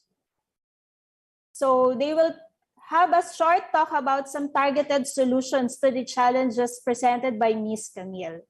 So for our first panelist, Ms. Nina Cheryl S. Hiron, on her talk about environmental hazards. So Ms. Hiron is a BS Biology with a major in food and industrial microbiology and a science research specialist at DOST 4A. To be followed by Ms. Michelle Joy E. De Juan, who is also a biology graduate and a science research analyst at the Microbiology Laboratory of DOST Mimaropa, to discuss how to improve food safety traceability of our street foods. So next is Ms. Nerissa S. Lumuntad, a nutritionist dietitian from the Office of the DOST Undersecretaries, and will give practical tips on how to practice a food safety in the food services. So lastly, yours truly, I will discuss food inspection in school canteens. Okay, so have your eyes and ears ready. Let's continue with today's session of food safety from farm to fork. Welcome, panelists. Thank you, Ms. Claire, for the generous introduction. And good morning, friends from here and abroad. Wow, that was an eye-opener from Ms. Camille, wasn't it? Now, certainly we are faced with so many challenges to ensure food safety along our food supply chain. But let me ask our dear participants, okay? Think about this. Which among those mentioned by Ms. Camille is the biggest challenge for you? Okay, so what is your answer? For me, I think the biggest challenge would be challenge number 2, the food hazards. Why? Because these are the ones that cause the adverse health effects, not only to animals, but to humans as well. Okay? But do you know that there is a special category of chemical hazards that can also originate in the food supply chain? Now, that will be my topic for discussion this morning, and it is entitled The Top Environmentally Derived Hazards in Food. So we have 3 objectives for this topic discussion. The first one is we want to provide an understanding on environmentally derived hazards in food. And second, we want to cite the top 5 examples for each type because there are so many examples. We just want to zoom in the top 5 for each, okay? And then we want to cite some important tips on how to avoid their occurrence in food or lessen our exposure to these kinds of food hazards. So let's begin. Now, by definition, environmentally derived hazards are chemicals that accidentally or deliberately enter the environment, often but not always as a result of human activities. They have unique characteristics which separate them from the common or ordinary food hazards as mentioned by Ma'am Camille. Okay, so first characteristic, they are stable and persistent, which means that they have residual or half-lives which can last up to 1,000 years. Hashtag my forever. Okay, second, they can travel wide distances through land, air, and water. In fact, there is a study in the Fraser watershed wherein the chemicals from the Southeast Asian rice paddies would eventually wind up in the skin of Arctic seals, in the bark of Arctic trees, and in the fatty tissues of Arctic Eskimos. Okay, so who needs passports and visas, right? And next, environmentally derived hazards may exhibit bioaccumulation and biomagnification. So let's go back to your Biology 101. What is the definition of bioaccumulation? Well, it occurs when these toxic chemicals would enter the living organisms and remain in its body throughout its lifetime. So the older the organism, the higher the concentration of these toxic chemicals. Now, what is biomagnification? These occur when the toxic chemicals enter the body of a living organism from a lower trophic level and then is transferred to an organism of a higher trophic level, which means that the highest concentration would be on top of the food chain. And who are these on top of the food chain? The apex predators. And tanong ko sa inyo, sino ang apex predators? Tayo po yun. Okay, man are the apex predators. And in that case, the older or the oldest and the apex predators, the oldest apex predators are the ones affected. Okay. So another characteristic of environmentally derived hazards is that they are synergistic, or they have greater effects when combined together, such as in the case of pesticides. And lastly, they have acute and chronic toxicity causing several diseases in all living organisms. Okay. So now let's move on to the 3 types of environmentally derived hazards. So first we have the toxic heavy metals, And then we have the persistent organic pollutants, or POPs. And then we have the radionuclides. So let's define them one by one. So first, we have the toxic heavy metals. So according to definition, the National Center for Biotechnology Information says the toxic heavy metals are defined as naturally occurring elements with high atomic weight and a density at least 5 times greater than water. Kaya nga sila tinawag na heavy, okay? They have multiple industrial, domestic, agricultural, medical, and technological applications. That is why we can see them almost everywhere. And as their name suggests, they are toxic, and their toxicity depends on dose, route of exposure, because it can either be through inhalation, ingestion, and skin contact, and chemical species, as well as age, gender, genetics, and nutritional status of exposed individuals. Now, these metallic elements are considered systemic toxicants, or they are known to induce multiple organic damage or organ damage, even at lower levels of exposure. Yes, they are also classified as human carcinogens according to the U.S. Environmental Protection Agency and the International Agency for Research on Cancer. Now, are you ready for the top 5 heavy metals in the world? In alphabetical order, we have arsenic, cadmium, chromium, lead, and mercury. Okay, so let's begin with mercury. So, arsenic. So arsenic is found in eggs, in fish, in cheese, rice, drinking water, and even baby foods, okay? Inorganic arsenic can be found in drinking water, take note, because it is soluble in soil and water. So it can cause chronic arsenicosis and acute arsenicosis.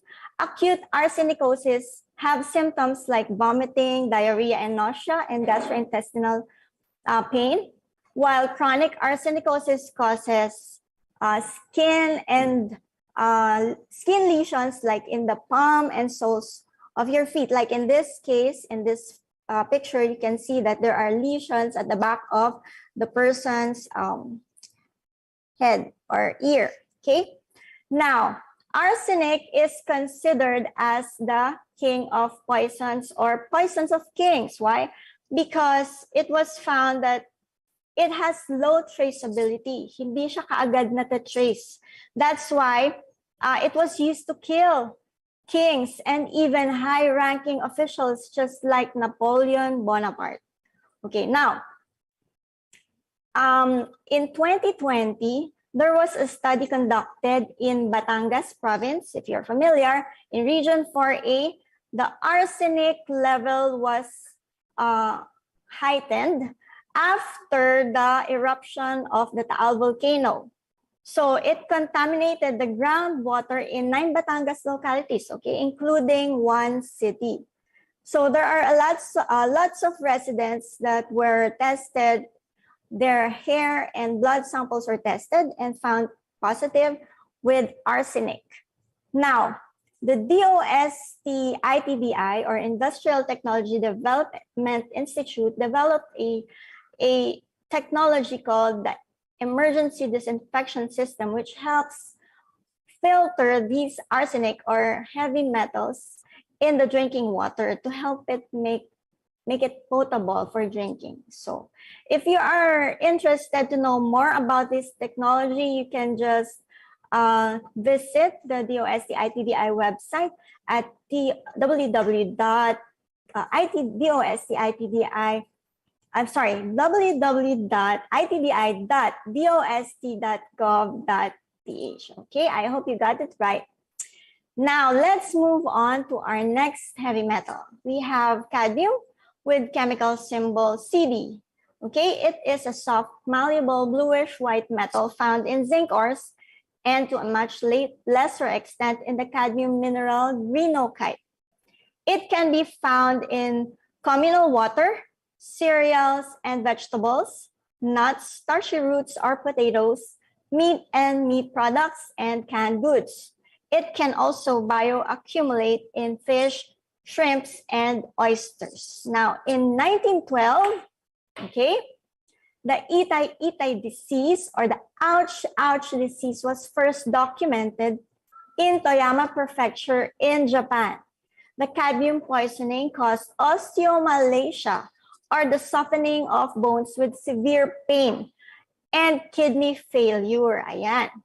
Now, cadmium poisoning can cause damage to the reproductive system, liver, and gastrointestinal system, and lungs. Okay.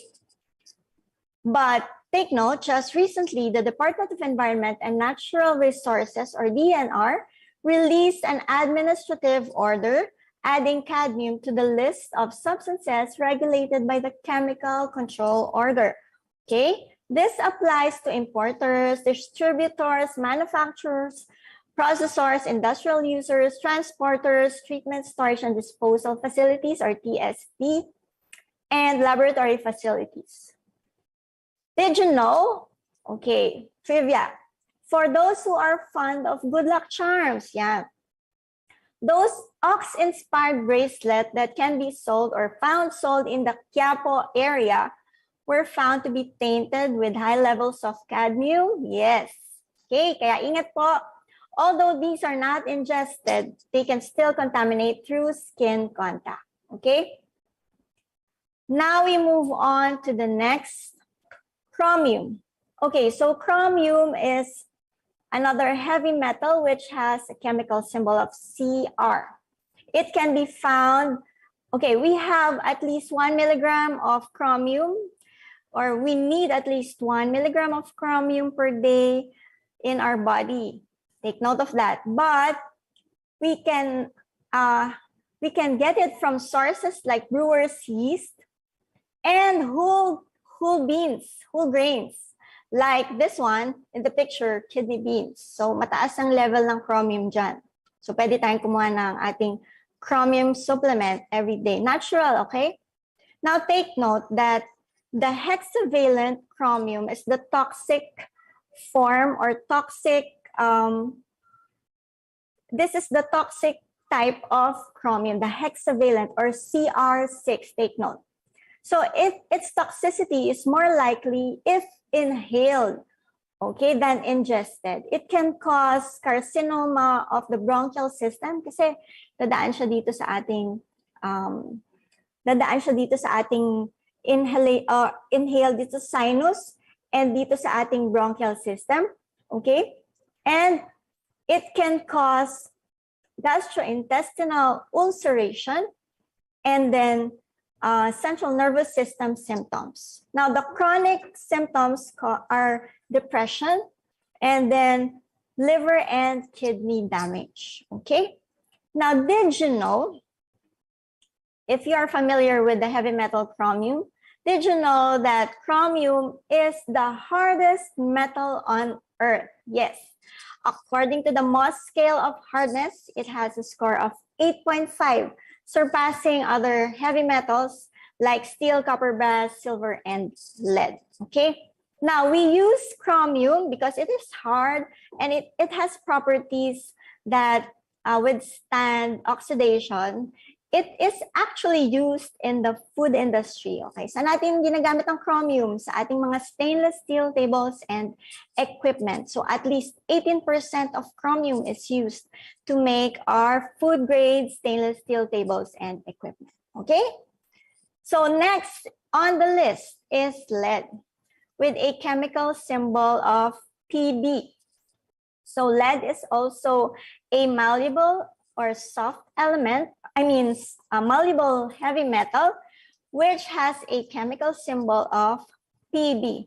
Now, lead is actually toxic if inhaled in large amounts or ingested in large amounts. But it can be found in food sources like vegetables, drinking water, baby food, and canned foods. Yan, sa mga mahilig mag-canned foods every day. So take note, lead is toxic if taken in excess. Now, did you know that there is a special program by the Pure Earth and the DOST FNRI, the Food and Nutrition Research Institute? They collaborated in this program to test at least 4,000 children and women across the country for the blood lead levels. Yan. Para matrace natin kung ilan po yung nagkakaroon ng lead poisoning dito sa Philippines. Because at least 1 million die of lead poisoning according to the World Health Organization. So magandang program po yan ng Pure Earth and DOST. Now, let's go to the last heavy metal, which is mercury.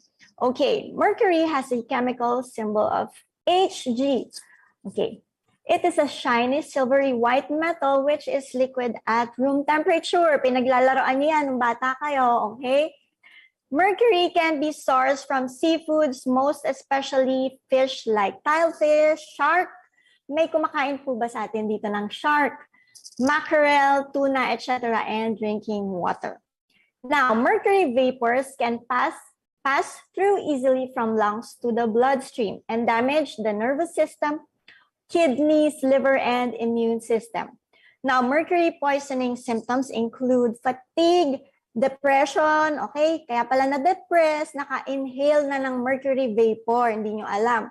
Sluggishness or lethargy, irritability, and headaches. Now, an open pit mining in Puerto Princesa, okay, there is a 2-hectare lake in Puerto Princesa, and at least 10,000 residents are affected. Now, their blood and hair samples were found to have dangerous levels of mercury. The lake rehabilitation started just last year, but at least, diba?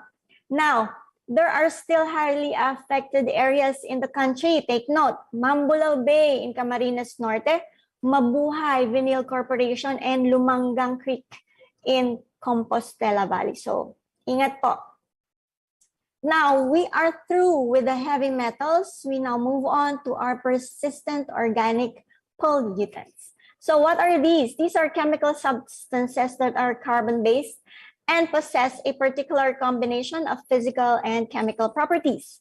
They remain intact for exceptionally long periods of time, #myforeveragain, and they become widely distributed throughout the environment as a result of natural processes.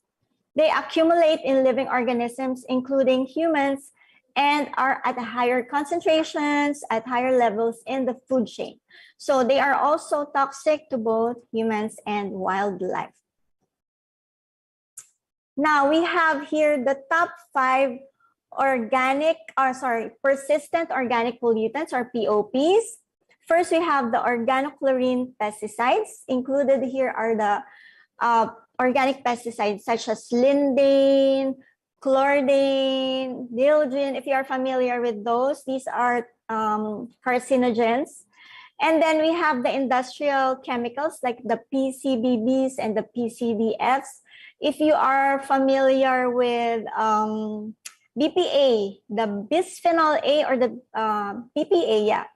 Diba? This was banned in production of infant milk bottles because it was found to have or causing gender dysphoria, or that's why it's called the gender bender chemical. Kasi if you have a male infant and then it becomes, you know, a little feminine, so ibig sabihin the estrogen hormone is being mimicked by the BPA. So very technical yung ating discussion, but anyway, so it is already banned now. Okay, so don't buy infant milk bottles with BPA. So dapat BPA free. Now we have the polychlorinated biphenyls or PCBs, and also the polychlorinated dibenzo-p-dioxins or PCDBs. If you are familiar with Teflon, yan. So I think it was regulated already yung mga may Teflon dun sa ating cooking materials, because these are found to have adverse health effects to humans. So yeah, and then polychlorinated dibenzofurans or PCDF. So these are the persistent organic pollutants. The good news is, okay, the Philippines is one of the 91 countries that ratified the Stockholm Convention. Now, the Stockholm Convention is a convention of countries around the world which have a vision of preventing, eliminating, reducing the use of these persistent organic pollutants in the environment. So yon, kasama tayo doon. So kudos po sa Philippines. Now, we move on to our next group, which are the radionuclides. So what are radionuclides? Simply, these are radioactive atoms. And the most common is in drinking water. So we have radium, radon, uranium. Usually they occur in the environment while others are man-made, okay? And cancer is the major concern for all these radionuclides. Now, radium causes bone, head, nasal passage tumors via oral ingestion, and then radon causes lung cancer in humans via inhalation, while uranium may cause lung cancer and tumors, okay? Now, we have grouped the naturally occurring and the man-made radionuclides para makita nyo in a gist. So on the left side, the naturally occurring radionuclides are the thorium, radon, uranium, radium, technetium, and tritium. Okay, mahirap i-pronounce. And the man-made, we have iodine, plutonium, cobalt, cesium-137, and americium-241. Now, we have strontium in the middle, right? Because it is either naturally occurring and man-made. So it becomes man-made when there is fission between uranium and plutonium. So mag-asawa yung dalawa, uranium and plutonium. Ang baby nila is strontium-90. Yan. Okay, can you guess the most dangerous of all radionuclides or nuclides? Type in your answer at the chat box. Okay, so we will discuss that later. Now, let's move on to the next slide. We have the radioactive foods. If you are very interested, what are the radioactive foods or the top 10 most radioactive foods in the world? In random order, we have Brazil nuts, lima beans, banana, carrots, peanuts, potatoes, light salt, red meat, beer, water, and peanut butter, my favorite. Yes. Okay. So, now, if you are wondering, anong pwede namin gawin as simple consumers, diba? How to avoid all these environmentally derived hazards? Madali lang yan. Here are some quick tips for you. Now, first is to avoid using leaded fuel. Use unleaded gasoline instead. So, sa mga commuters, okay, doon na tayo sa mga gumagamit po ng unleaded gasoline, okay? And dun sa mga may vehicles, sarin vehicles, dun na tayo sa unleaded gasoline. Okay? Now, avoid mercury from gas regulators, thermometers, and switches. Use digital thermometers instead. And avoid or minimize consumption in large amounts. The following fish, Lord mackerel, tilefish, ayan, swordfish, orange, roughy, wild salmon, sardines, anchovies, Atlantic herring, Dungeness crab, Pacific cod, Alaskan dark cod, striped bass, tilapia, another favorite, catfish, shellfishes, mussels, and Pacific oysters because they have high amounts of these toxic heavy metals or elements. Now, watch out for paints containing lead and mercury. Yan. Always read the label, if any, okay? Avoid PVC containing lead, okay?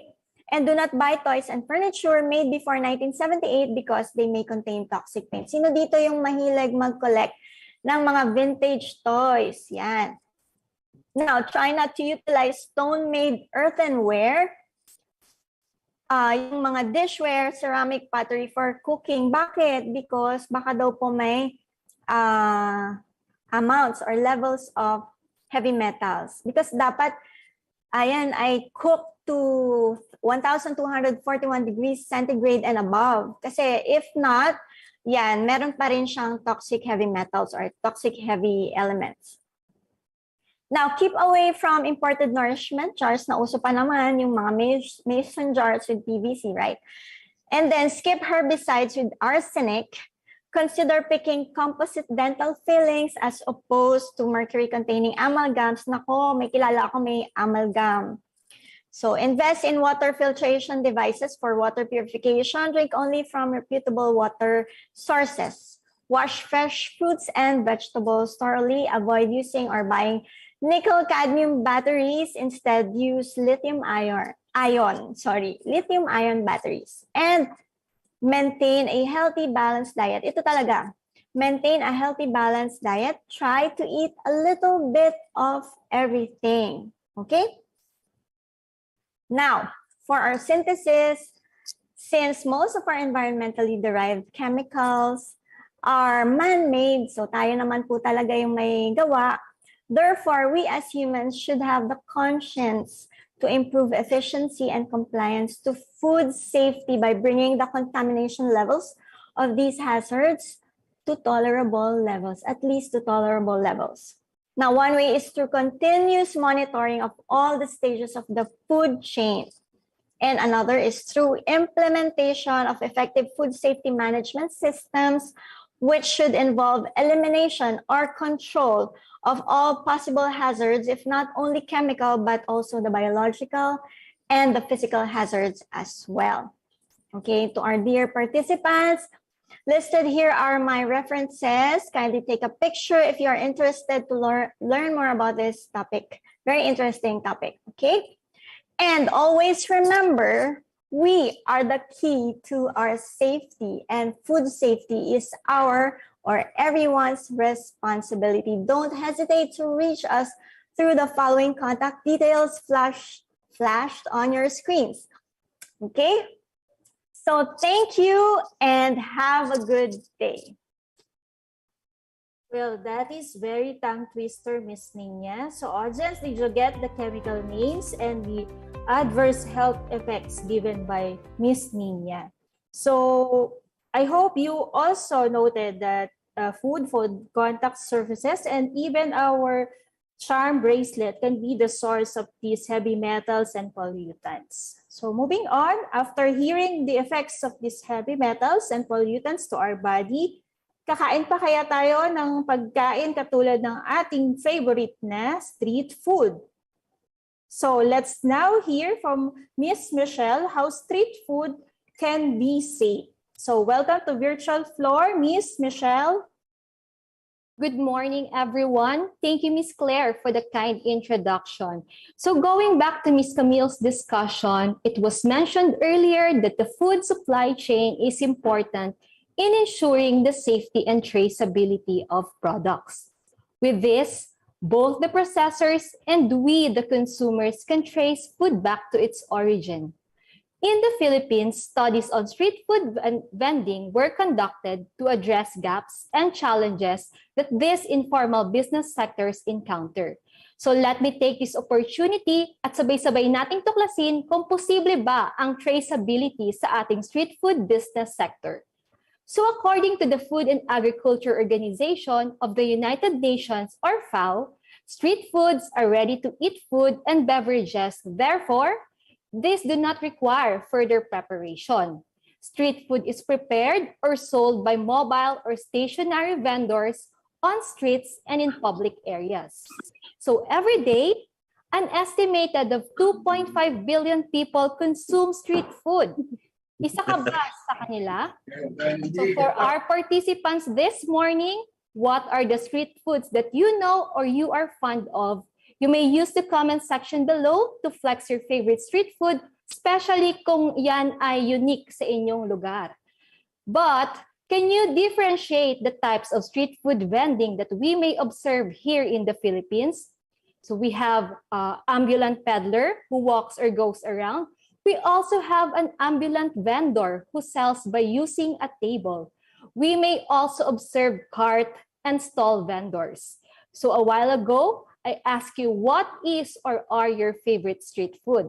Now, let us know what are the most popular street food in the Philippines according to the Taste Atlas. So balot, was ranked as the most popular. Sino dito sa inyo ang hindi kumakain ng balot?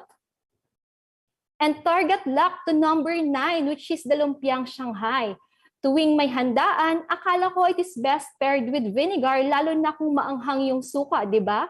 Pero mas bagay pala siya sa famous songline na Balutin Mo Ako by the megastar Sharon Cuneta. So additional trivia, lumpiang Shanghai is ranked as top 2 out of 50 best street food around the world by Taste Atlas. So data shown here are the sales of street stalls or kiosks in the Philippines from 2015 to 2021 with the forecast for 2022. So ano sa tingin ninyo ang street stalls na nasa top 1 and 2 noong 2021 in terms of sale? Some of you may have guessed it correctly. Angel's Burger with $110 million dahil sa kanyang 1,300 food stalls nationwide, and this is followed by Potato Corner with $86 million. Despite its popularity and ambiguity, serious food poisoning outbreaks were linked to street food. So for the interest of our time, we have only identified a few. The first case happened in Rasay and in the public market of Toril District in Davao City, where 200 individuals were affected and 6 deaths. According to their city health officer, 80% of the cases were exposed by eating street food. The second case we have identified is in Tondo, Manila, where a woman died and 14 others were brought to the hospital after eating mami. So sabi nga nung may-ari na even yung daughter niya was rushed then to the hospital. And in the province of Palawan, health officials in El Nido are keeping an eye on the town's food and drinking water, where 215 diarrhea cases were reported in this municipality from March 22 to May 12 of last year. And then the Department of Health in the Cordillera region has monitored a clustering of cholera and foodborne illnesses which came from social gatherings and from eating street food. So dito, more than 100 cases were recorded. But this is the question, how can we reduce the risk of foodborne illnesses in street food vending? So safety on street food vending is outlined in the Regional Code of Hygienic Practice for Street Vended Food in Asia. And this is the Codex Alimentarius or CXC 76R of 2017. So what is this code? This regional code is a comprehensive framework or sets of guidelines aimed at ensuring the safety and hygiene of the street food vendors. So the goal of this code is to improve the quality and safety and to promote the confidence in the street food industry in Asia. The code also provides guidance on the design and construction of street food vending center and facilities. This also recommends the development of national regulations and programs for monitoring and the enforcement of the code. So to really ensure that street food sold in our locality are safe to eat, we need to make sure that vendors comply with the following requirements. So first, our street vendors, helpers, and food handlers need to be trained in food safety-related concerns and processes. So this training may include current good manufacturing practices or the CGMP, food safety laws and regulation awareness, and even code of hygiene na related po dito. So next, they need to have registrations. It is a requirement for the street food business operators to register or seek license before operating or starting their business. So this proof must be displayed sa kanilang cart or kiosk o lugar kung saan ito ay makikita na madali ng mga customers at otoridad. And next, they need to keep records. Records will be extremely useful inputs during an investigation kung magkaroon man po ng contamination or risk sa pagkain. So these records should be maintained and be readily available. Pero ano yung kanilang mga dapat i-record? What do we need to record? So we need to record our raw materials, ingredients, and packaging materials. So for example, saan mo ba kinuha yung ice na ginamit mo sa pagtimpla ng juice, gulaman, at ng milk tea? So yung tubig bang ginamit mo, tingin mo complies with the requirements of the Philippine National Standards or the PNSDW? Nai-ensure mo rin ba na ang ginamit mong toyo para sa tinda mong siomai ay hindi pa expired?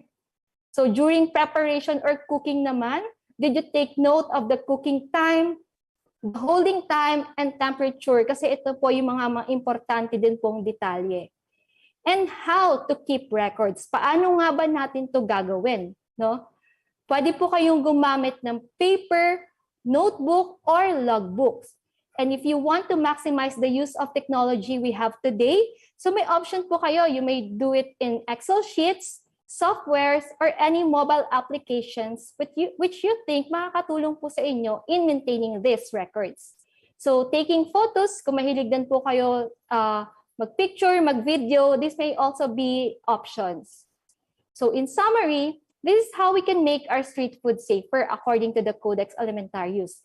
You may take a photo of this reference later. Sabi rito, street vended food operations daw po should be conducted in a safe, clean, and hygienic manner. So yung suki mo bang isawan or barbecuehan ay nasa maayos na lugar, free from pest, o baka naman mas madalas mo pang nakikitang nagtatakbuhan ang mga ipis at daga sa lalagyan ng mga sauce ng yung kwek-kwek at tokneneng. So we can also keep our street food safe by doing this. So you may take a screenshot of this. These are the requirements of the code. And then next. But then again, we're still facing the issue of traceability in street food. So is it really possible in the Philippines? Let us review first our food supply chain. The general food supply always starts with the provider, which is the source of our raw materials, and ends with the consumer. This chain describes how food ends up on our tables. In a large-scale production, recording information about food products at every stage of a food supply chain allows to ensure good hygienic practice, identifying contaminated products, frauds, and risks as early as possible. Pero bakit nga ba kailangan itong food traceability? Kasi it is a part of ensuring the safety and hygienic production. It will help in the production of our consumers, and as I have said, in the Philippine setting, there is still an issue of traceability in the country due to the lack of system that can be adopted hopefully. But there is still hope. There are already efforts or ways forwards to address this issue and strengthening our traceability system in the country. And that is by adopting a food traceability guidance. So that is why FAO has this food traceability guidance, which is a guidance that provides a comprehensive overview of a traceability system. It provides traceability concerning supplier, all food products, and all sections of the supply chain. But how is it possible to adopt the food traceability guidance? Again, let us go back to this diagram where possible controls or traceability measures were indicated in each step in the food supply chain. So from here, we can come up with a possible system specific for the street food vending, which I will be showing in the next slide. So in this diagram, you can see the simplified supply chain specifically for them. So the details indicated here, such as records of raw materials and suppliers, details on ingredients, records of cooking or holding time, storage, are the same requirements set forth by the Codex Alimentarius on the safety of street food. So to simplify, we must understand the importance of every key as required by the Codex. Again, these are the same important guides in street food traceability. So in summary, safety and traceability in street vending are possible. Yes, it is. So, but how? Only if the local authorities, such as the local government units or our LGUs, adopt the Codex guidance and file traceability guidance documents. So for a safer street food, be street smarts. So we need to act now because food safety is everyone's responsibility. Food safety is everyone's business in street food vending. For other questions and inquiries, you may contact us via the details displayed on your screen. We are located in Puerto Princesa City in the province of Palawan, but you may visit any DOST offices near you. Here is the list of my references. For those who are interested in my topic, you may refer to the list for further details. Thank you, good morning, and have a blessed day. Well, thank you, Ms. Michelle. So according to our Facebook audience, their favorite is isaw or chicken intestine and kwek-kwek or quail egg. So wala dun sa top, but so very interesting points on how small-scale businesses like food vending can address traceability. The simple record keeping will do. So I hope we can share this with our manong magtataho and manong sorbetero the next time we will hear them shout from the street. So some reminders to our Zoom participants. Please kindly rename your profile to region, name, and so that you may be admitted. And please mute your microphone. Okay, so to continue, how about our food handlers? What can we share to them? So Ms. Nerissa, if you're ready, we would like to hear your talk on some tips on food safety in food service. Good morning, everyone. Thank you, Ms. Claire, for the introduction. In connection to what presented by our major speaker, I will be highlighting a specific challenge in food supply chain mentioned earlier. One of the challenges mentioned early by Ms. Camille about the food supply challenges is the increasing cases of foodborne illnesses in household and food service facilities. And to highlight and give ideas on how operators and customers will be able to prevent foodborne illnesses in the food service, I will present the food safety practices you can implement or adopt. Before that, let's discuss the concern of foodborne diseases outbreak in the Philippines. Did you know that based on the study conducted by Azanza, 27% of 209 reported cases of foodborne diseases outbreak from 2005 to 2018 came for a multiple implicated of food dishes from service, home, preferred foods, and other unknown cases. This means that the highest contributor of foodborne diseases outbreak during the period came for the food service and household. I'm gonna rape you. Next, foodborne illnesses is caused by consuming contaminated foods or beverages. Most of foodborne diseases are infectious caused by a variety of bacteria, viruses, and parasites. And based on a 10-year analysis conducted by the DOH Epidemiology Bureau, common signs and symptoms of food diseases outbreak including vomiting, abdominal pain, nausea, diarrhea, dizziness, fever, and headache. And these bacteria, virus, and parasite causing of foodborne illnesses may be present in every aspect or Nerissa, I'm gonna rape you. So with this presentation, I will be sharing with you a food service personnel can prevent or actually eliminate incidents of foodborne illnesses. Next.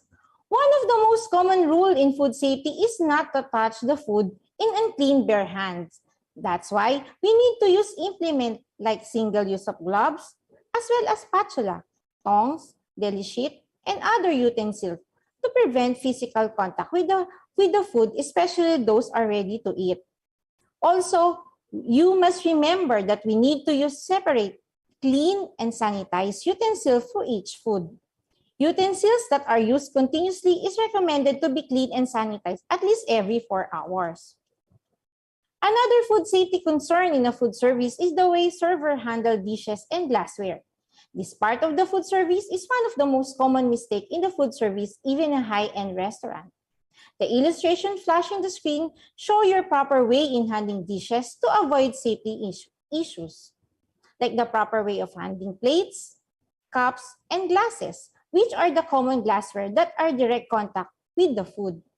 Do not touch the food contact area of dishes or glassware. Since our hands can harbor bacteria causing a foodborne illness, like Staphylococcus aureus, come from the skin. Example, nagkamot ng mukha or sa ilong ang server, tapos sumawak siya sa utensil. Possible ma-transmit sa mga utensils ang bacteria, which can be transferred in the food and may affect to the customer. Some food server would think, ang arte naman, pwede naman ganito, ganyan lang. Kakainin din naman yan. But since food server are one of the frontliner in the food service, we must not forget the #1 priority in any food business is to offer safe and quality food to your customer. That's why we must follow the safety rules in all aspects of the food service, even its tiniest details. These illustrations show the proper way of serving food without compromising food safety.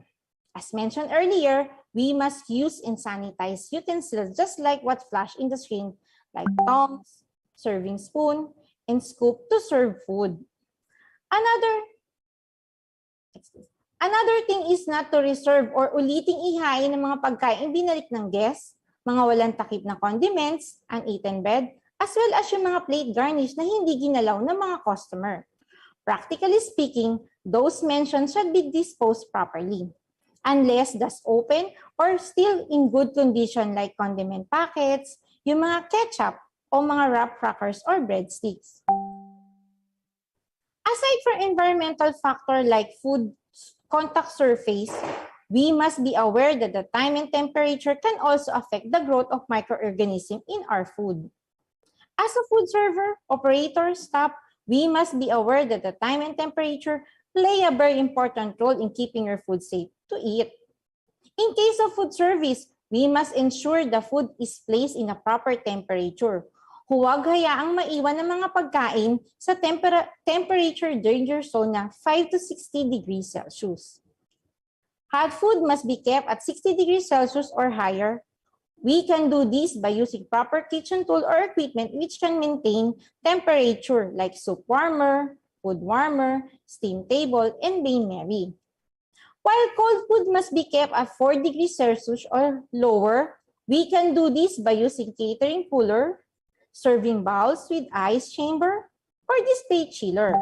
Also, we must not forget the use of proper label to easily identify each food. Using a sneeze guard or display cases or packaging are highly recommended to prevent contamination. Next. Some food service facilities offer cook-it-yourself meal, like in the case of Korean food restaurant, where there are raw meat in the service area. Usong-uso ito ngayon, yung mga Korean restaurant po natin. We must ensure those raw foods like meat, fish, and poultry must be properly separated from ready-to-eat foods. This way, we can prevent cross-contamination. Also, food server must not tolerate customer in refilling their use of dirty plate as well as use dirty utensil in getting food. Since might cause of contamination and stimulate the growth of microorganisms.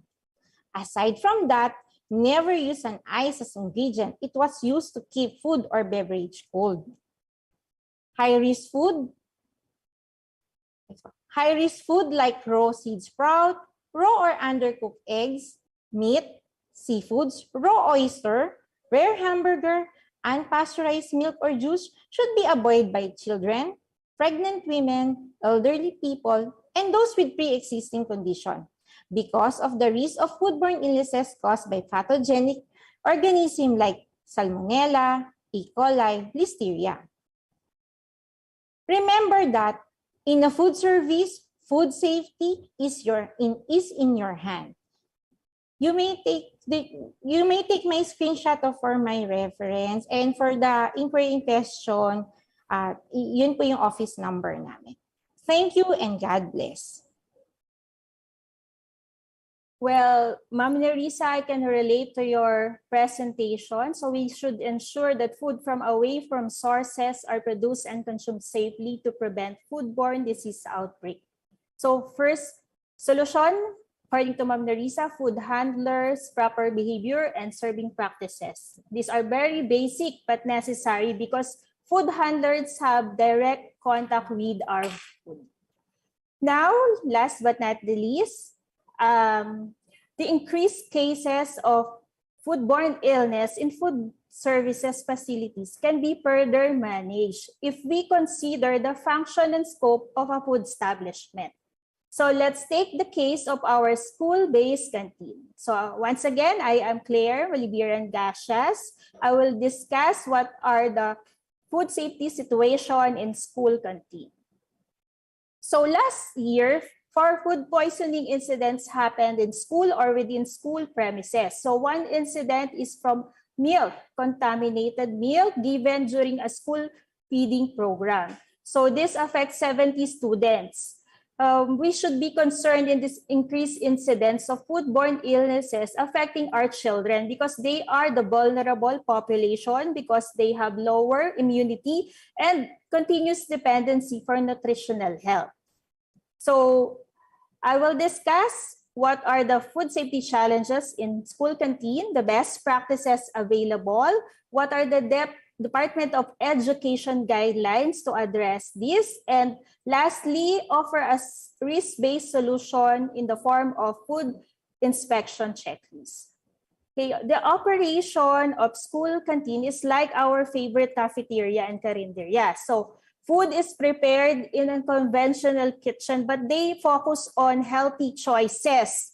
The meals and the processes are considered high risk because preparation processes include cooking, cooling, and reheating. So the potential hazardous foods are often used like the egg, the milk, and the raw meat. So another one, food processes also include advanced preparation for next day service. And primarily, this school canteen serves children who belong to our immunocompromised population. So school canteens are managed by the school principal, run by a cook or qualified manager, but they have an important role in achieving the nutritional requirement of growing children, as they also doubled as a laboratory for our home economics education. It also implements the school feeding program of our government. So with this challenging role of our school canteens, how can a culture of food safety is being promoted in school? So earlier, Ms. Camille have presented in her last challenge a solution that is organizational based. Also, United Nations introduces the same principle from the 3 pillars of safer food. So United Nations encouraged countries to have favorable food safety environment, have this food safety capacity building, and foster food safety advocacy and partnership among consumers, producers, and decision makers. However, in the Philippines, the operation of school canteen is slowly developing and is challenged by the following issues. So first, financially, schools have limited funds to cater for the operation of the canteen and also school feeding. So the business does not guarantee an income for the concessionaire or even for the school management. So their main focus is to produce or to serve nutritious, affordable meals for our children. Secondly, the human resources are also limited. School principal has the dual role of school administrator and canteen manager. So these roles can bring conflict of interest and even mismatch competency. So also it's found out that majority of the service staff in school canteens have no relevant training on food preparation. So this also resulted to regulatory compliance not a priority. So according to a survey conducted in Region 3, most of our school canteen did not meet the standard required by the Presidential Decree 856, or the most commonly known Code Sanitation of the Philippines. So this can be attributed by schools having inadequate facilities and food safety equipment. So how can we allocate these limited resources and improve the compliance of school-based canteens? So let's learn from these best practices, the behavioral and infrastructure system and process controls available. So let me discuss them one by one. So we can implement low-cost behavioral and infrastructure control like the following. So campaign by WHO, the 5 Keys to Safer Food, as presented by Ms. Camille. Meron na pong translated to Filipino version, so you may look for that IEC material. Secondly, the US CDC 4 steps to food safety. The clean, the separate, the cook, and the chill process properly conducted. So that is also very helpful. And lastly, the program of UNICEF and WHO in partner with the Department of Education. Nakikita niyo po ba ito sa ating mga schools? The 3-star wash in school that addresses sanitation, hygiene, and health of our school children. So WASH stands for clean water, proper sanitation practices, and personal hygiene by our school children. So we can implement also a more proactive approach like food safety systems, the audit system and certification, and especially grading systems for food services. So systems like HACCP or Hazard Analysis and Critical Control Point will be discussed in detail on our day 2 of the webinar. So these approaches combine science-based risk assessment, or they estimate the likelihood of food safety hazards and the impact of these hazards to human health. To summarize these 3 indicators, they will help decision makers set priorities between the hazards available. So in our schools also, we are not far behind. We have the Department of Education orders to guide school directors in operation of school canteens. So it started in DepEd Order number 52 series of 2008, or the compliance of our schools to food safety policies. So meron po ang ating mga school noon. And this was updated by the DepEd Order 13 series of 2017, flash on your screen. So these are the policy and guidelines on healthy food and beverage choices in schools. So in these latest guidelines, food safety practices is emphasized. So also these guidelines resulted to categorization. So the last pamphlet, which you may see food categorization according to green, yellow, and red. So this is according to nutrient content. But this categorization can be enhanced further to include information on food safety hazards. So again, food safety hazards can be categorized into low, medium, and high risk through implementation of a monitoring system or a risk-based food inspection. So according to our Food Safety Act of 2013, Article 7, Section 26, food inspection is an official control. A food inspection checklist can be a tool to identify what type of food safety hazard is present in a food service establishment, like our school canteen.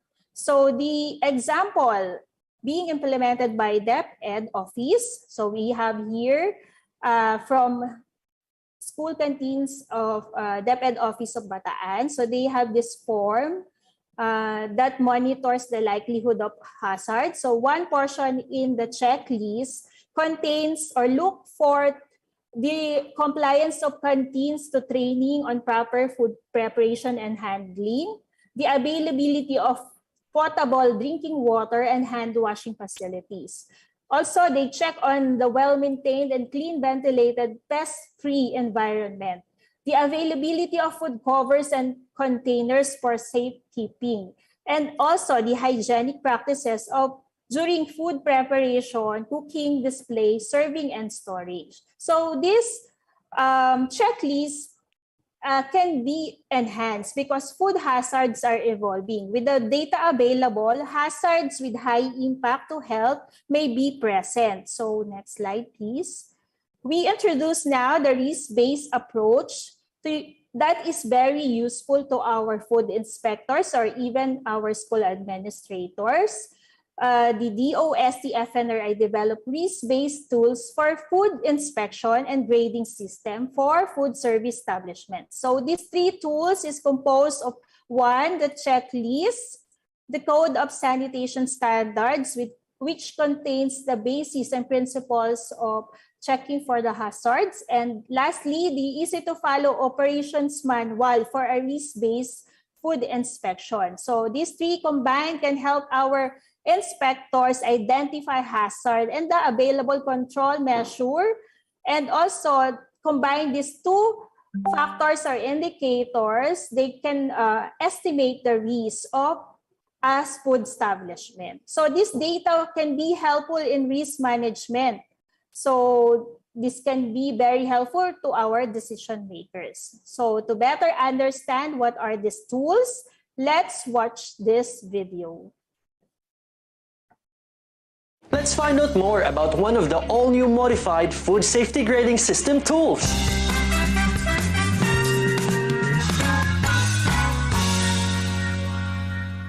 Tara na't bigyan ng star rating ang food service establishments ng Pilipinas gamit ang science-based, mas angkop, mas akma, mas pinadali at mas pinataas na standard ng food safety ng Pilipinas, ang Modified Inspection Checklist. Ang Food Inspection Checklist o FIC ay isang DOST FNRI developed standardized assessment tool that measures the compliance of food service establishments in the safe food handling and its operational requirements. Higit sa lahat, the inspections using the FIC follow a risk-based approach as required by Food Safety Act of 2013, up-to-date, and talagang modern na. Sino-sinong gagamit kamo? Siyempre, mandato ng PD 856 Chapter 3 o Code on Sanitation of the Philippines, our designated sanitation inspectors or sanitary engineers are expected to use the food inspection checklist along with the other all-new food safety grading system tools. One of its key assets lies in the flexibility to inspect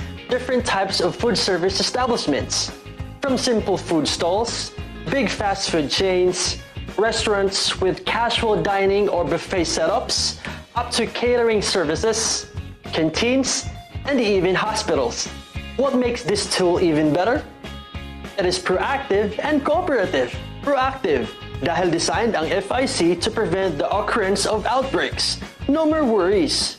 Cooperative, dahil it lets sanitation inspectors and food service establishments representatives work together towards improved food safety. So what's in the FIC? It is a comprehensive and easy checklist divided into 14 categories with 38 food safety criteria. The question format in the criteria is answerable by yes or no. The SI shall mark check for yes, an X mark for no, and NA for questions not applicable to the food safety establishment. O diba? Madali lang gamitin. The scoring is also based on a risk categorization. That means the 14 categories is devised to cover 9 universal food safety risk factors identified by the Food and Agriculture Organization of the United Nations. Each criteria has a reference code too. Dito pumapasok ang Code of Standards or COS. Sanitation inspectors cross-reference the COS in the food inspection checklist to clarify and verify kung nakasunod ang food service establishments na nakatakdang food safety criteria. A remarks column is also included para maisaulat ni SI ang kung anumang notable observations during the inspection, whether positive or negative. An action plan fosters good communication between the SIs and the food service establishment's representative because it is designed to ensure na ang mga non-compliance ay recorded at syempre, followed up for correction. That means nakakatulong ito sa mga kainan to improve their food safety practices. Under the inspection summary is where the grading happens. Para makompute ang grade, focus in the encircled points at sundan lamang ang set of given formula na nakalagay din sa FIC. Para sa karagdagang impormasyon and other reminders on how to fill out the FIC and compute for the grade, pwede ka ring mag-refer sa Operations Manual. Once scores are settled, the food service establishments will be graded through a star rating. An inspection placard na kung tawagin natin ay Food Safety Compliance Rating will be awarded. Food service establishments can get a 3-star rating, a 4-star rating, and the much coveted 5-star rating. Oh, ready ka na ba to check at bigyan ng star rating ang food service establishments ng Pilipinas? Gamitin na ang all-new modified Food Inspection Checklist. Dahil ang star-rated na kainan, sigurado ang kalinisan.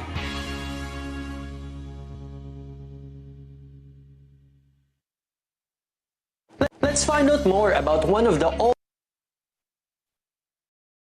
Okay, so the 14 categories and 38 criteria are distributed as follows.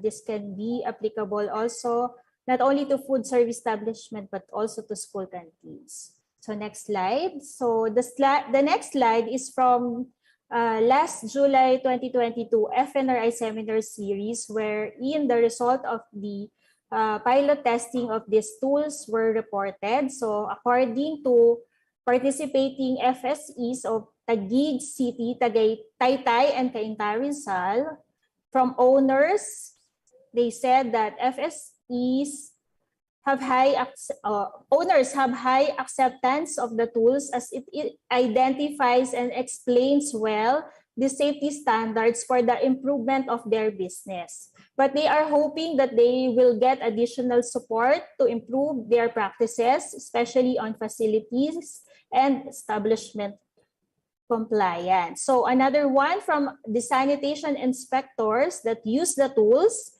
So they praise the tools for its ease of use, the modernized and objective approach, and the cross-referencing using the standardized criteria. So as you can see, the criteria are an improvement of the existing checklist in PDA 5.6, also in the checklist presented a while ago. So lastly, customers agree on the practical application of this food grading system and the food inspection.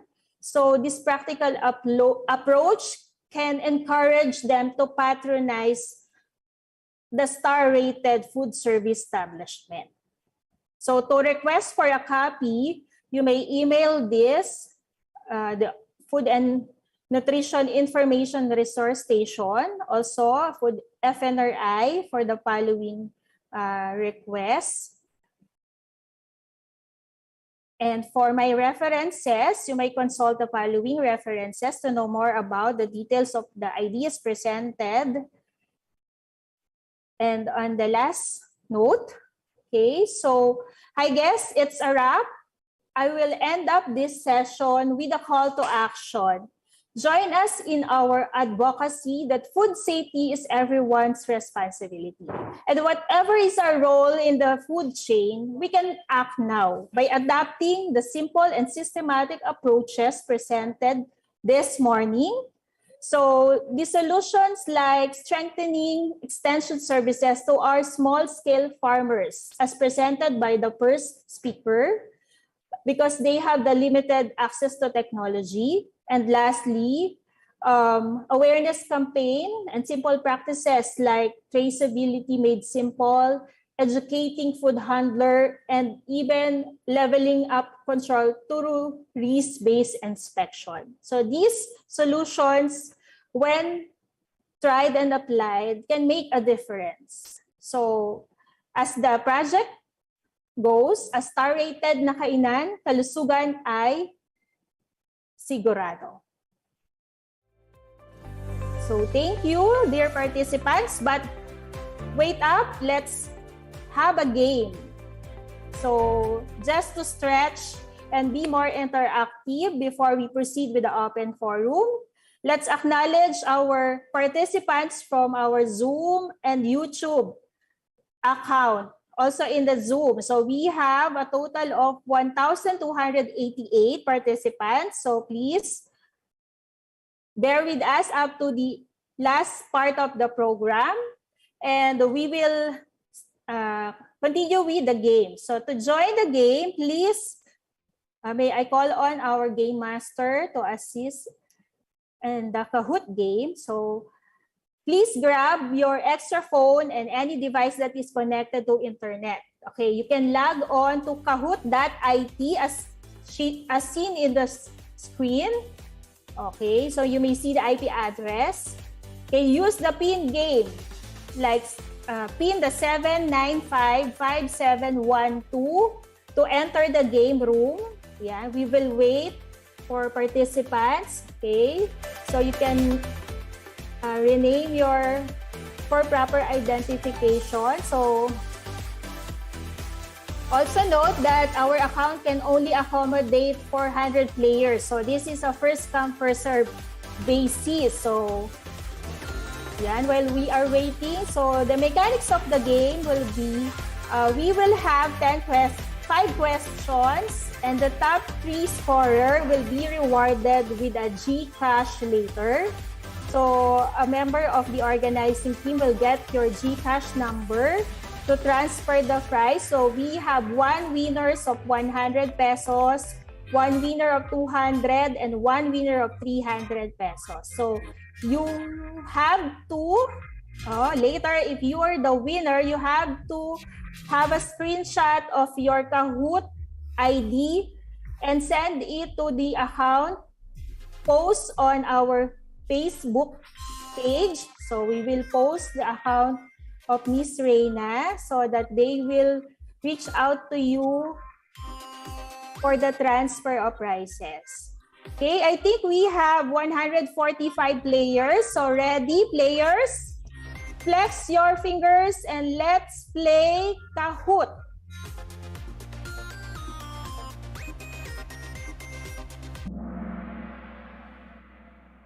Okay, for the first question.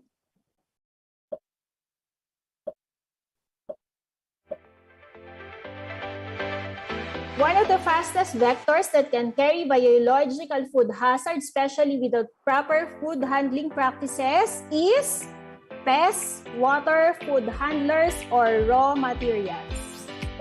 Okay, you have 20 seconds to choose the best answer.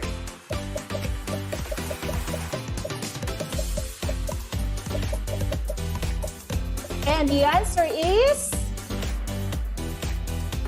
food handlers. So let's see who got the correct answer. So we have player Mark Jordan, congrats, and Frizzell, and player C. Okay, so let's proceed to the next question. Number 5, what does the Wash in School program of WHO and DepEd stand for?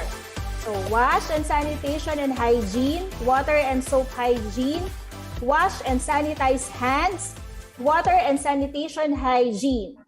Choose the best answer. And the answer is wash and sanitation and hygiene. So let's see who got the answer. Top scorer again, C, player Mark Jordan and Frizzell. So Mabel C, player Justin. Let's see after this third question. Environmentally derived hazards in food are special category of blank. Physical hazard, chemical hazard, biological hazards, or allergenic hazards. Okay, more time to answer. Please choose the best answer. And the answer is chemical hazards. So let's see who's the top scorer. Mark Jordan still leads, followed by Clarice. Okay, so I think alam na natin kung sino ang makaka-receive ng GCash later.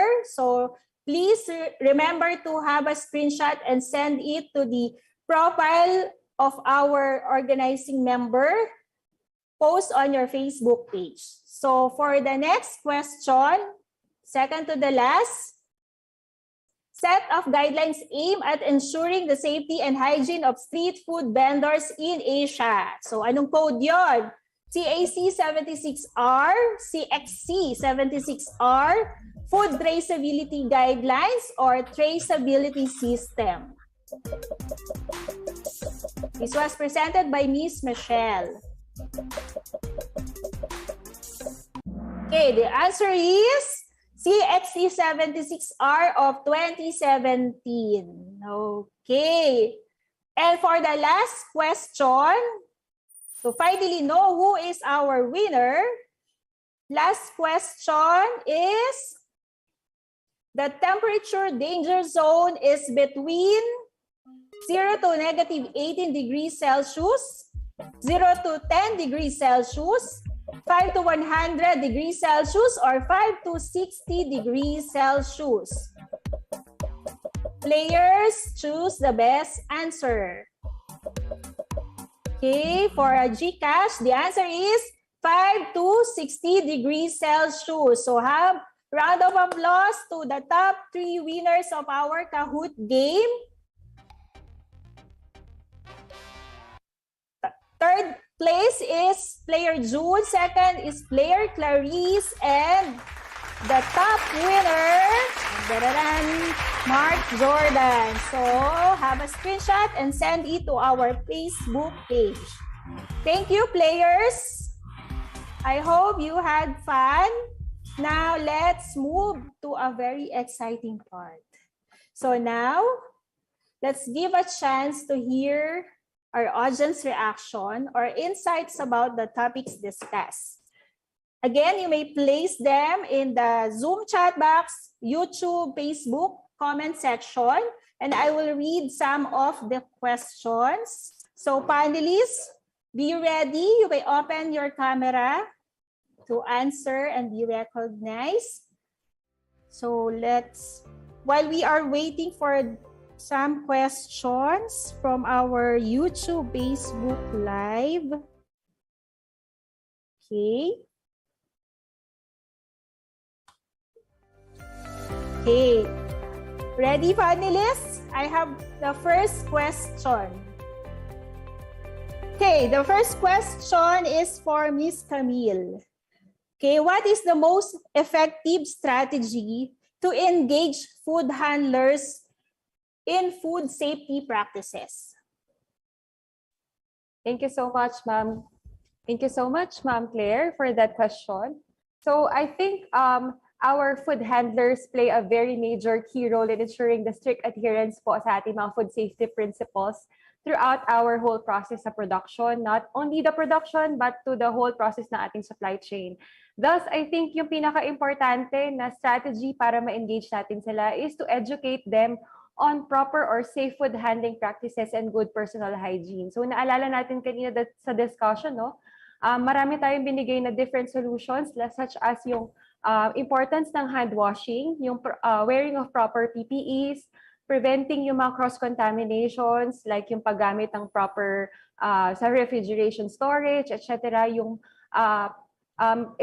pag-avoid ng temperature danger zone, yung 5 to 60 degrees Celsius, paggamit ng safe food and water, and pagkakaroon ng safe or proper food hygiene sa ating mga pinaprepare na pagkain. So ayun, no, I think yun talaga yung pinaka-importante nating masimulan is to educate our food handlers dito sa mga practices na ito.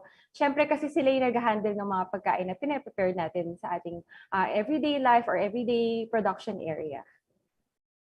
Thank you po, Ma'am Claire. Okay, di ba easy to follow yung suggestion ni Miss Camille. So I hope our food handlers can relate and agree to the answer given by Miss Camille. So another question from YouTube. So this is how to avail of the FIC or the food inspection checklist. So we will again post in the YouTube page or in the Facebook page yung address where you can request. But for our panelists, here is a question. So, clarification siguro to for Ms. Nerissa Lumontad. What is the golden rule of food safety, Ma'am Nerissa?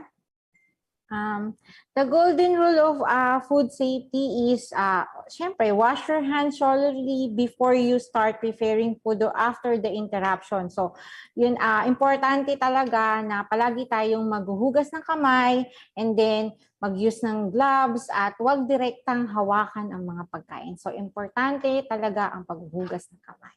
Salamat po. Again, very simple tips pero importante. So this one is interesting. So we have viewers from LGU, I think. Siguro this one interested to implement in their localities. So for Miss Michelle, is there do you know any municipality, city or province with local ordinance specific to street food vending? Okay, thank you for the question po, no? So actually, I remembered a few. So sino dito yung from Quezon City and or Cebu City? For there are local ordinances na meron po sila for the registration of the street vendors. And also to add Puerto Princesa City kasi meron po doong tourist area, the Puerto Princesa City Baywalk Park, na hindi po ina-allow yung mga street vendors kung hindi po sila registered. So, ilan lang po yan. There are also in Verac, Catanduanes, into 2021, so nitong nakaraan lang po yun, nag-designate naman po sila ng area which is the Imelda Boulevard for the as a street vending place. And ito, yung mga next na naalala ko is a product of the DOST initiative po, the FEIGS or the Food Establishment Inspection and Grading System. So meron pong local ordinance ang Ojongan Romblon, that is in Mimaropa. In Laguna, meron po sa Calamba and sa Los Baños. So these are the ordinances po for the regulation of the street vendors, street food centers, and trades. So yun po ay ilan lamang po. So kapag may mga alam po kayo, just comment po sa ating comment section below. Okay, so meron na rin palang mga initiatives kasi nga maraming cases ng food poisoning from street foods. So salamat for that information, Ms. Michelle. So this question naman is they are inquiring how to get the FIC. So again, we will post the address where you can request for a copy. And another interesting question for, I think, Ma'am Nina can answer this one. So, sabi niya, their finished product is coffee. So, how possible daw that their product is contaminated by arsenic? So, Ma'am Nina, you have an answer for this? Oh, okay. Good morning again, and thank you for that interesting question. How do you know if it's contaminated by arsenic? Tama po ba?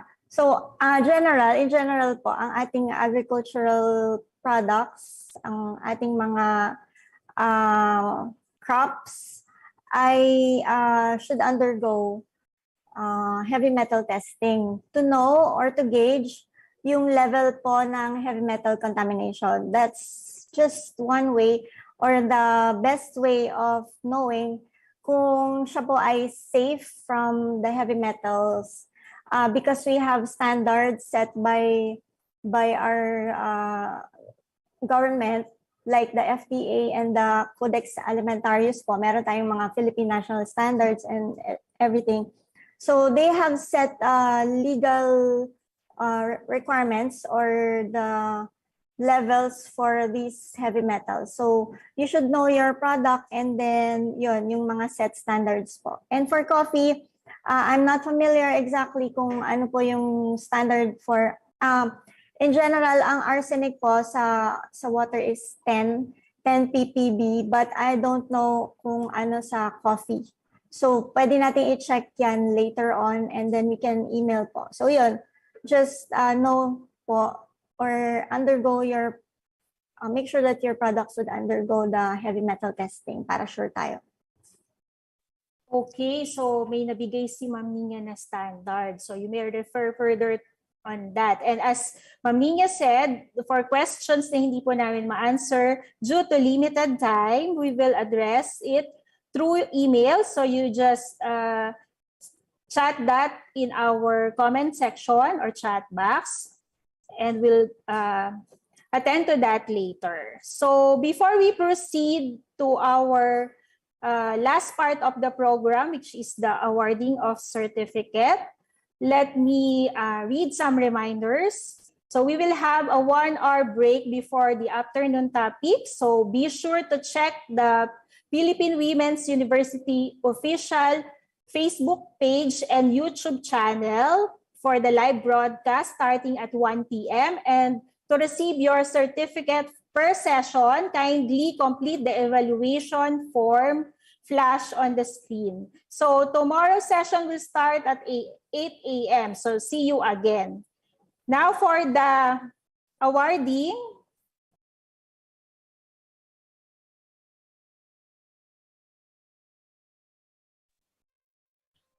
we have reached the final part. So let's acknowledge the efforts of our speakers and members of the panel. So let me welcome Dr.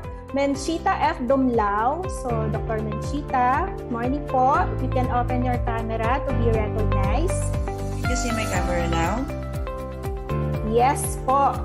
Sige. So Dr. Menchita will read the citation for the certificate to our speakers. So ma'am, you may take on the virtual floor. Good afternoon, everyone. So let me read the citation for the certificates.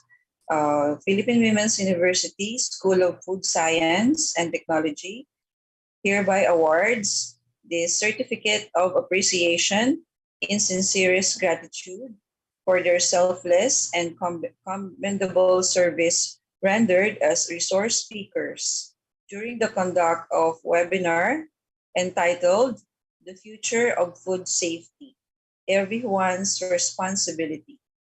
For Session 1, Food Safety Along the Food Chain, given this 21st day of February 2023 at Philippine Women's University, Manila, Philippines, signed Dr. Renato U. Solidum, Jr., Secretary of DOST, Maria Ligaya T. Braganza, ED Program Chair, School of Food Science and Technology, and Mr. Marco Alfredo M. Benitez, President, Philippine Women's University. We are awarding this certificate to the following: Ms. Camille Estimado for her topic, From Farm to Fork, Addressing Food Safety Along the Food Chain. And next, Ms. Nina Cheryl S. Hiron for her topic, Top Environmentally Deprived Hazards in Food. And Ms. Michelle Joy E. De Juan for her topic, How Traceability is Possible in Street Food Vending. And next is Ms. Nerissa L. Lumuntad for her topic, Food Safety in the Food Service. And last, Ms. Claire M. Garcias for her topic, Food Safety in School-Based Canteen. Thank you for that, Dr. Dumlao. A round of applause to our speakers and panelists. So that's a wrap. I now turn the virtual floor to our overall moderator, Ma'am Diana. Thank you very much, Ma'am Claire. Indeed, the session is a very good foundation in our food safety system. We will have more po later this afternoon for this session. So,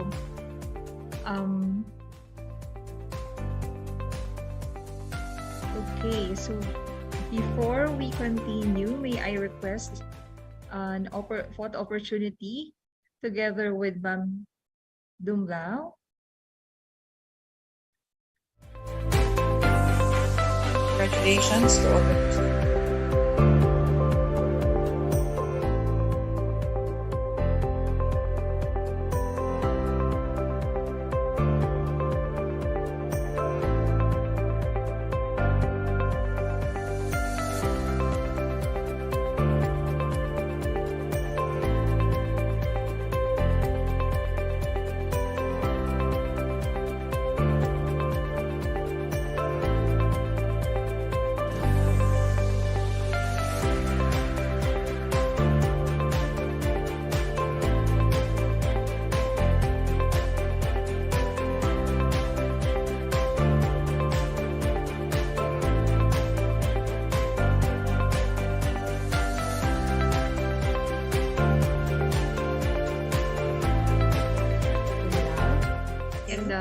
Just a few reminders. The evaluation form link is now given and pinned in the comment section and even flashed on your screens. Ito po, nakikita natin sila. You are all given until 12:30 p.m. lang this afternoon po to fill it out.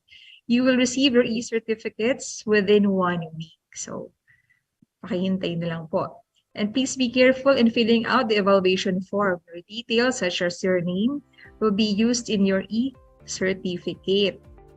So I think more questions are coming in. Basta, just feel free. We are collecting your questions and we will try to reach you para po mabalik o makasagot kami makarespond sa inyong mga katanungan. Okay? If you still have some colleagues and friends who are interested to attend this webinar, please go and check PWU's Facebook and YouTube accounts for this afternoon's session. Okay po, for this afternoon session, please be back at 1 o'clock p.m. Again, we will be starting at 1 o'clock p.m.